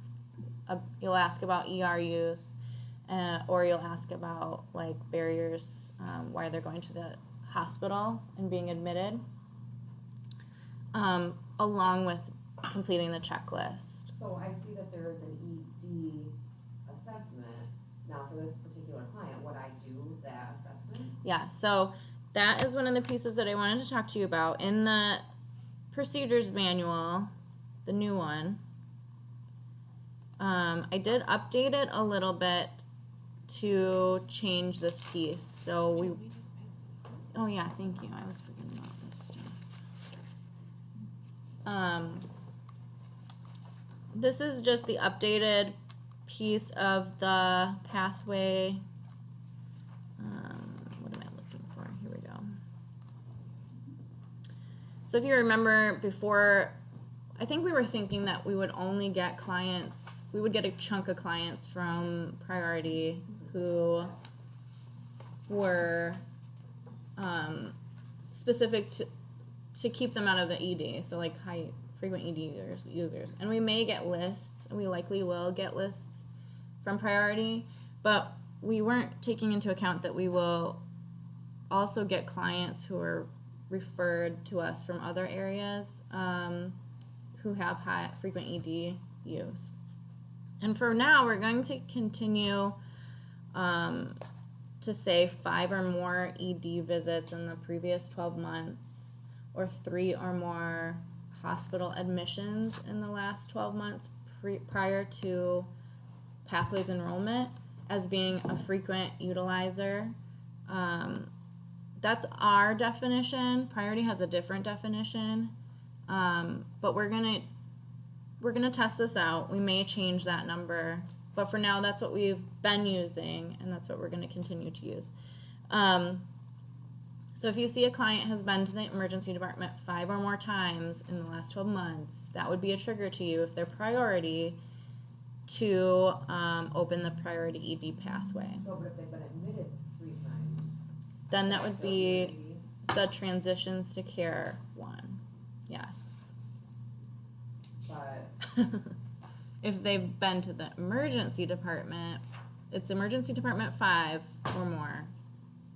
Hospital admission 3 or more. And keep in but I'm mind, not transitioning her to any care. She's already got her care. You're right. But getting what she needs after that transition. Yeah, so keeping her out, yeah, making sure that she's not readmitted. She or he. but now keep in mind also, I mean, you know, as we're talking, as Caitlin is saying, that's the trigger to add it to the care plan. I mean, it still needs to go through the authorization Yeah. approval process for priority, so, you know, it might come back and they say no, you know, they might look at their records and say, well, yeah, no, they've only been 3 times, or they've only been admitted twice, and they may not approve that particular pathway, but at least this is an effort to try to Yeah, look it's, at it from a different perspective to meet some of that criteria. right. I think for now, I think we need to be sending more requests in and letting them deny more than us deciding on our end that they're going to deny. Does that make sense? Mm-hmm. But I mean, like Chandra brought up one yesterday. She hadn't been to the emergency department or been admitted. She didn't need a medical home. She wasn't pregnant or postpartum, and wasn't HMP. So really, that one we can just say, you know, they're not going to approve this housing pathway because they do not fit into any of these other pieces. But if anything changes, we can always request, yeah. So Priority Health Case Manager, referred me a client last week. Client has, lung cancer but is refusing treatment. So getting her into hospice, would that be considered transition?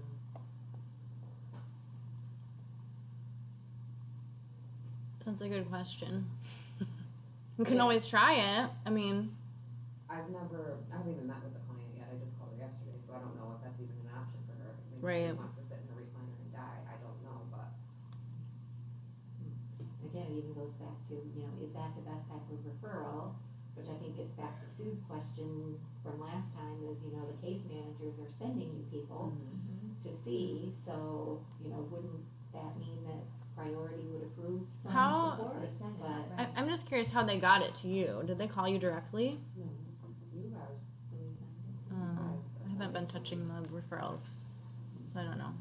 Okay. But, yeah, I know, you know, when we met with Sheila with Priority last week, the week before, I know she had met with the case manager staff and was gonna, I know she had even said that they were potentially gonna review the referrals before they got sent to us to make sure that, you know, the workers, the case managers weren't sending over. Well, and that's kind of when I saw it, because it said Medicaid application as well, well, she's got a Medicaid send down. I don't know how Priority got, well, she's Oh, Medicare, it's I guess. priority Oh, she's Medicare. Managed, okay. Oh, But- so yeah, none of this applies. And yeah, and I think that's on here too, that, I don't know if we said it out loud, but that is one thing we learned from Sheila, that if they're dual, they wouldn't fall under the bucket of, you know, sending over for priority approval at this point, because Medicare Advantage is their primary. Not And that- Advantage, Medicare regular. Oh, even Medicare regular, okay. Yeah, Yes, not. I haven't Advantage. seen that they have Medicare Advantage priority and Medicaid priority. I haven't seen Okay. that. So it's, So dual regardless, Medicare. which is ridiculous because Medicare doesn't cover community health workers. But anyway, Caitlin? yeah. Okay, so taking a step back to the emergency department thing. I did a ED pathway, but it only asks like, has the person been to the hospital, and like it's 3 different options. So that's kind of the first thing. Do I need to choose one of those 3 or all of them? And then should I have not done that one and just did emergency department assessment? What's Did you the question? Get that? No, can you repeat? Sorry. Okay, so I had a client who's been in emergency room like over 13 times, so I just opened a ED pathway. Was that correct? Yes or no? So there's 2. There's an education, emergency department education, and that would just be when to use the emergency department versus like, you know, going to the primary doctor. When is an appropriate ED visit? And what would you use the urgent care for, and when could you call the primary doctor, etc. So that's the emergency department. It's the education, emergency department. And then there's the priority or the health plan emergency department pathway. And so that one would be, if they're a priority member, that one would be appropriate to start with. And it has some of that education in it. And the assessment is built into that. So I think that was the second part of her question, is that should she assess the ED or health plan assessment? Yeah, so I did change it so that instead, I don't know when you opened it, but I did change the pathway, the health plan emergency department pathway, to have one of the interventions attached to the pathway. That is going to be the assessment. So then you don't have to go into the assessments tab and search for the assessment. It will be attached to the pathway, and then at the same time you'll also know to do the checklist with the client as well, the PBH initial checklist. The other thing I'm thinking Yeah. with the ED pathway is that, you know, as we said, you're adding it to the care plan, it's getting sent over for approval. I'm envisioning that that priority, when they send over the approval, they would also probably, and maybe we need to ask her to do this, is to put in the date, confirm the date of that last ED visit, because considering the ED pathway is a time-sensitive one that says you're gonna do 3-month follow-up to make sure that they don't go back to the ED. Although I guess it is based on the date of the assessment completed. Yeah, it's the date of the So, assessment, I just so. talked myself out of that, sorry guys, hope I didn't just confuse everybody. But anyway. Right, so that's what I think I was confused, because it was like, oh, the person hasn't been to the ED in 30 days, and it was like blah, blah, blah. So anyway, you said you changed it. Do I need to do anything else with that pathway? I guess I'm always confused, so I'm confused. Let's talk about it. I want to walk through it, but I feel like this isn't the appropriate place to do it. So after, Okay. let's talk through it, and then if there's any themes that I think are relevant for everybody, then I'll email it out. Does that sound good? Sounds good. Thanks, Taylor. Okay. So for both the ED and the transitions of the care transitions pathways, we've made it so that the assessment is attached as an intervention. So then it's more in tune to what you're used to with pathways in terms of just adding interventions as you go. So that assessment will be the first intervention that you do with the client. Those are the two new things. And then additionally, and let me just underline this, you will also be doing the initial checklist. So that CH-PBH initial checklist will be done with every client. So Priority has confirmed that they will pay for both that and for the emergency department assessment or the transitions of care assessment. So at first we were thinking they would only pay for one or the other, but now that we know that they'll pay for both, we still want to do both because obviously there's benefits to having all that information. That's the emergency department and priority care transitions pathways. So I sent around the paper version, the printout of that, and all the changes are highlighted in yellow for you. So it's just kind of covered in yellow. Let's see. There's also, in addition on those pages that were sent around, is at the very top is the health risk assessment.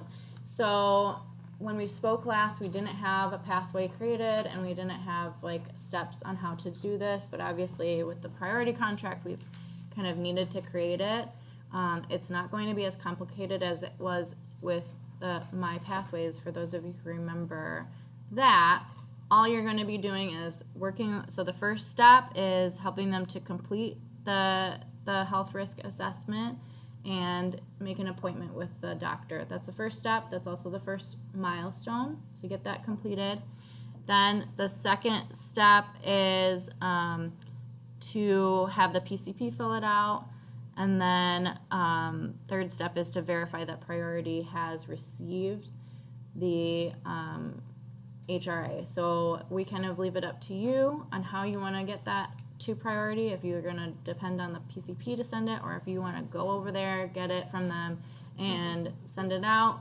Great. We do have the version of the health risk assessment that has Priority contact information on where to send it, so that it's easier for providers. They don't have to look it up. So that will be up to you, and I think this one is going to need communication from you on how to make this simpler or what works best, because I'm just like throwing stuff out there. All of those interventions are just like complete or not complete, so you don't have to fill out an assessment for them. You just have to indicate when you've done it. And I wonder, again, what is sort of the trigger of this? I think about clients that you may be working with that have straight Medicaid, like you you help them through the application process, or, maybe it's more applicable for that, for ones that you help through the application process. Because this needs to be done within 150 days of them selecting a health plan, Being assigned the health plan. being assigned a health plan, that, you know, is there some way to build a trigger that, yep, if you help them through the health insurance pathway, and then you know you have to confirm that they get insurance to close it, then maybe you put a trigger on your calendar to, you know, follow up on, you know, getting this done, or adding it to the care plan and then requesting approval. See, because I don't do it, I have to talk through it. So yeah, so then you would actually probably add it to the care plan and then submit a request so that this pathway could get approved to then move forward with assisting on that. Are there other ways? Could that be an added goal? Because if you're helping them do the Medicaid application, you're opening the first goal, which you're applying for it, and then the second goal, you're checking the status, either on My Bridges or wherever. So then, could you add a goal that says somewhere in there, like clients receive the Michigan enrolls to select their health plan, and then you know when you've collected that. You could create your own tasks, though. And But if by- there's one triggered. So you mean intervention? Yes. So what I'm Within the health insurance what I'm pathway? thinking, yeah, to have a Yeah. trigger to Yes. trigger the goal. Yeah, we can do that. The other thing I was thinking too is in the insurance assessment that the hub fills out, there's a yes or no for HMP, so Healthy Michigan Plan. So if we say yes, it does, I just added it so that it will populate into the member header. So it'll say HMP, yes, no, or NA. So that's easier for you to see that.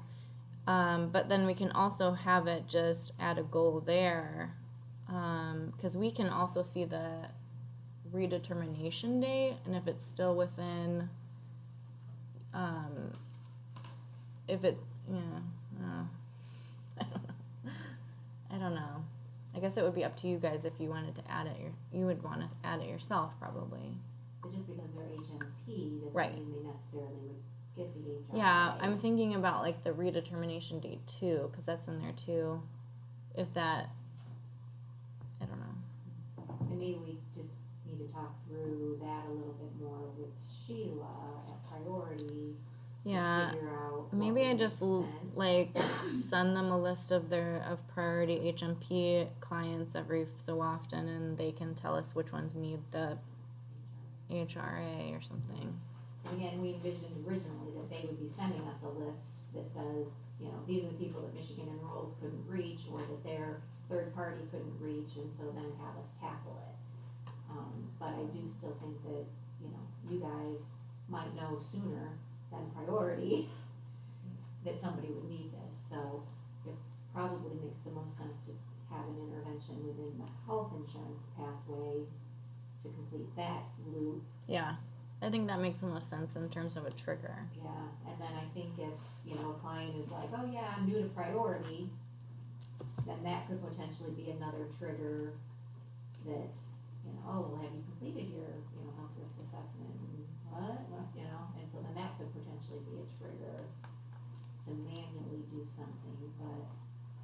Well, and I don't know how the other workers do it, but whenever I do a Medicaid application, I always, tell the client that when they receive their information from Michigan Enrolls, that they're gonna paper apples to apples, and that I'd be willing to review that with them, so then I can review the different health plans and the different coverages, and maybe some extra benefits that they might not be aware of that certain health plans do allow as, like, community health workers. And then I even go as far as to help them fill it out and make sure it actually gets in the mail, because otherwise if you leave it with them, they'll get selected their own plan if it doesn't end up getting in the mail. Mm-hmm. So then after it's filled out, I actually take it upon myself to mail it. And then, you know, at least they've elected a certain health plan, then you could task yourself at that point within an intervention to follow up with the HRA, or that's just what I do. And then you're tracking all of that in your Medicaid outreach. Yes, actually, yes. Files, so then that all counts for that Medicaid outreach. Okay, well, I'm hearing I'll put a trigger in the insurance, health insurance pathway at least. And then whether there's another trigger somewhere else, we'll have to figure that out. The other piece that's new in that in those papers that I passed out is this health plan benefits education piece. This was, we talked about this like a couple months ago, and I just like never put it in there, but it's just a way to document that you're educating clients on their health plan benefits. So some of these are just through Medicaid and like dental, it's not dependent on their health plan, but we're still putting it in there. So really what you're doing is it's similar to any education pathway where it's just one intervention. It's just provide the education, you indicate what kind of education you provided, and then you close it as goal complete or goal met when the client receives the information and confirms their understanding. So this is another one, just like education, you generally do open and close it in the same day. Nobody's paying us to do this, but it's Well, emerged from, I think, conversation of being able to demonstrate that what we are doing. we're doing it. now. Well, one thing that we did, I added it specifically because you guys asked for it, but also because Aaliyah had a client who was referred to us by McLaren.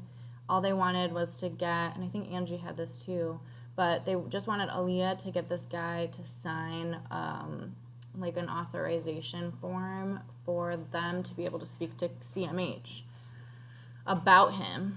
And then they were like, well, see if he has other needs. Well, he declined services but signed it. And so we wanted to say that she did something, and it was, they referred him and she did something. And so this was like the only way I could think of.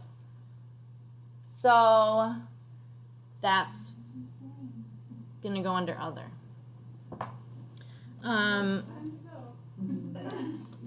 Yeah. So that's new, and that's gonna be in, and that's already in there. So go ahead and start using that. So, we have to track time, correct? Right. For priority members, yes. And McLaren, yes. But with differences with priority, we're not billing based on hours tracked. So in terms of like when you put it in, you would want to, in terms of your prioritization with priority, you definitely want to put in the care plan stuff first, then time tracking, or really then the note and then the time tracking. So, whatever works for you. To clarify on time tracking, because I'm fairly new to this, like in the past week. You go into the time tracking The task. tab, task, Yes. and then you just put the times of The date and times of your it'll be an appointment of when you, yeah, calls, any activity. everything, for everything, and that's what time tracking is. Yes. Okay. For Yes. for every contact with the client, so like you have to mail them something, 3 minutes. Even if you're calling doctor's offices on their behalf. Or any activity, if you're like researching referrals for them, put that time in there. But that's all what, when you're talking about time tracking, that's specific. Yes. Yes. Yes. Because I know probably all of you have other time tracking pieces in your lives for your work, but this is when I say time tracking or when the hub says time tracking, we're talking about that piece. Good. And maybe eventually we won't have to do that forever for priority because it's outcomes based, but again, with this being new. Is this just to give them an idea on how long? I mean, because it can take me 20 minutes to do an ED education, but it can take me 3 months to get somebody I think applied for help. I don't think priority is ever going to look at it. I think it's more for auditing, but I think internally it's useful because we can do something like that. So are we charging enough for this pathway? Is 1 point enough for this? If it's taking everyone this amount of time for a client who only has one housing pathway. And so now we're back on the point system. Are we gonna be tracking points again? Like, are we gonna have point goals like we did before? That's a good question. I think right now, no. But I think eventually we will, definitely eventually in the works is a quality assurance piece where there will be points involved, but it won't just look at your points from priority members. It'll take other things into consideration. But that is something that is down the line. So right now, if you see priority approved, you just know that you want to get that completed if you can. Yeah. Last thing, 15 minutes left. Last thing I really want to do, and this is important. You want to pass that along? I did change one piece. And this is going to be a big difference to what you're used to. So ears open, clear eyes. What's that? Football, the Friday Night Lights. Did anyone watch that? Okay. So, where is it? What page does that say? 15?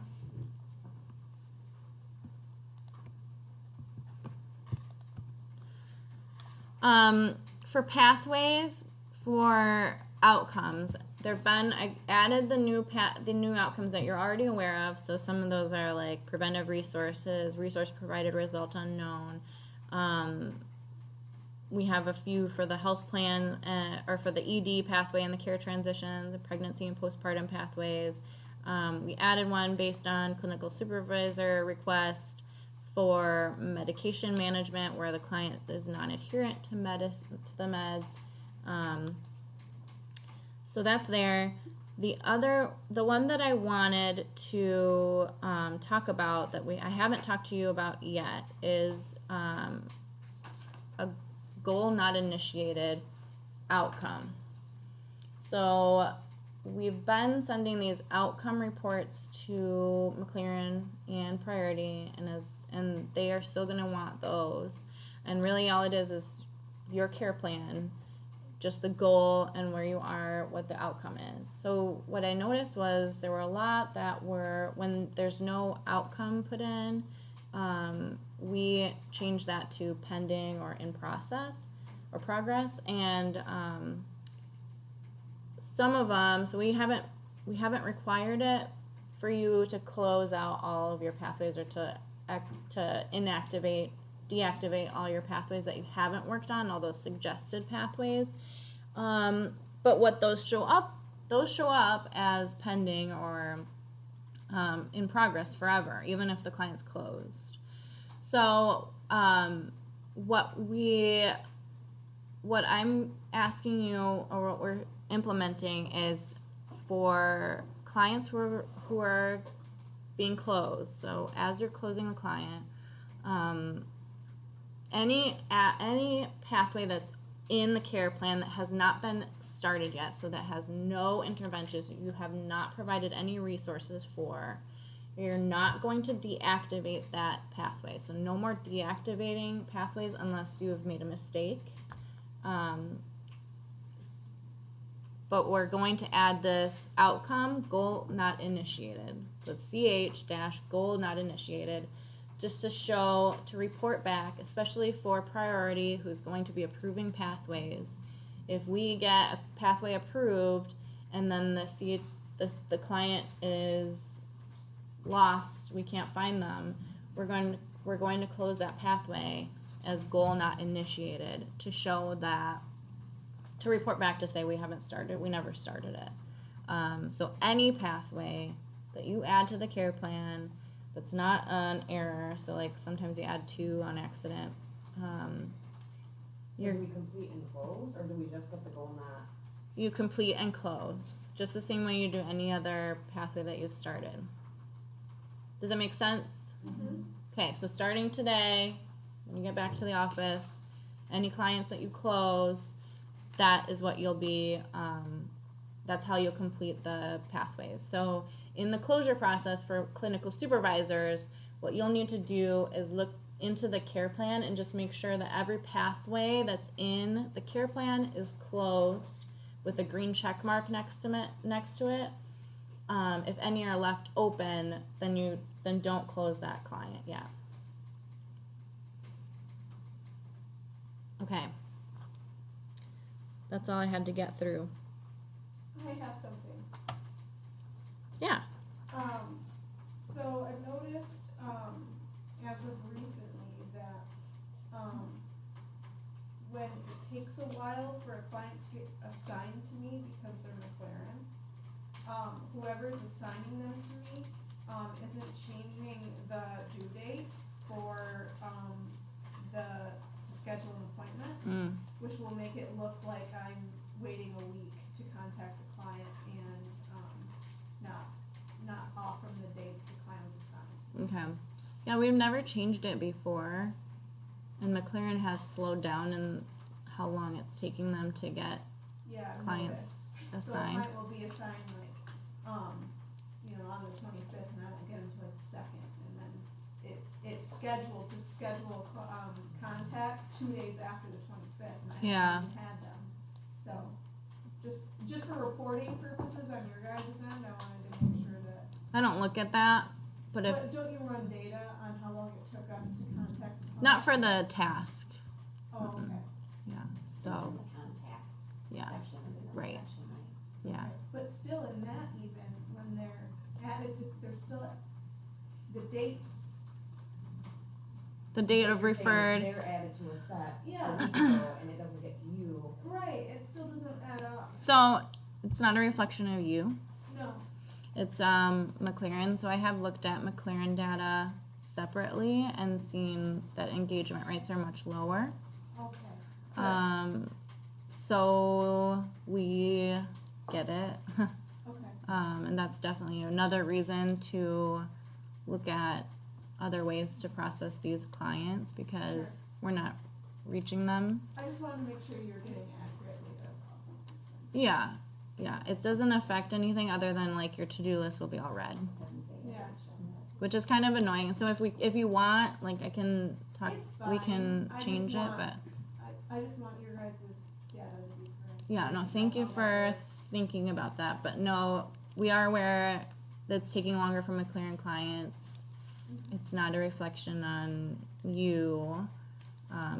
So it's not, it is part of the data, but it's also, we know what plays into it. Okay.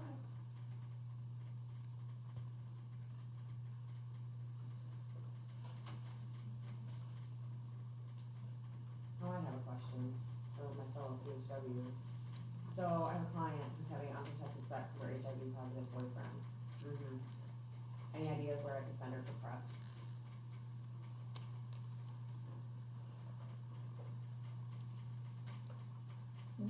She lives in Riverdale. CMDHD don't have prep. Where do you want to send her? To prepare for a potential HIV diagnosis, is that what you're saying? Prep is an actual treatment for somebody who's been exposed Oh, to okay. HIV. The problem is CMDHD don't have it. She's in my county. She's like just Oh, okay. for Well, Riverdale is bordered. Yeah. So Where does she go to get tested? she's our, we can do that at the health department. Yeah, we do that. But State resources, or that's, I thought there was an agency that, actually gave out like condom and counseling and things like that to people who engage in risky behaviors. There was a governmental. Do you have the Red Project up there? we don't know. That's a good one to contact though, because the Red Project is associated with Montcalm County. The problem is she lives like on the she's on the Gratiot, Montcalm County border. So I don't know if it's best to send her to Lansing or Grand Rapids. And I don't know who to call. We talked to the CD nurse yesterday at our agency and she gave me a couple ideas, but they didn't pan out.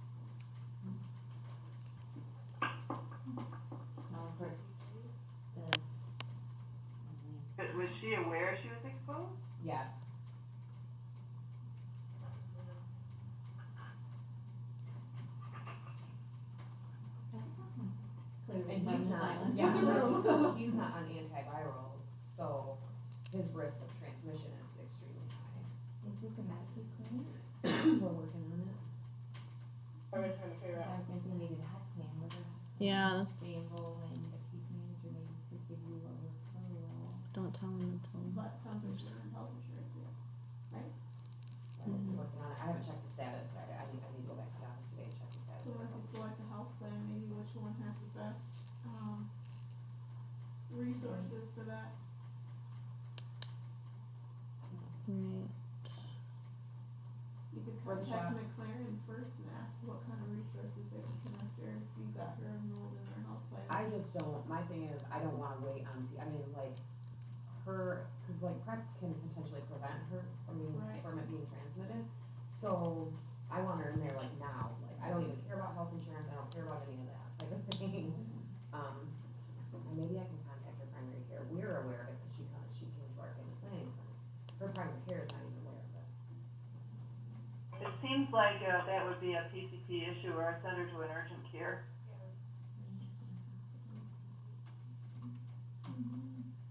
Okay. Yeah, that is.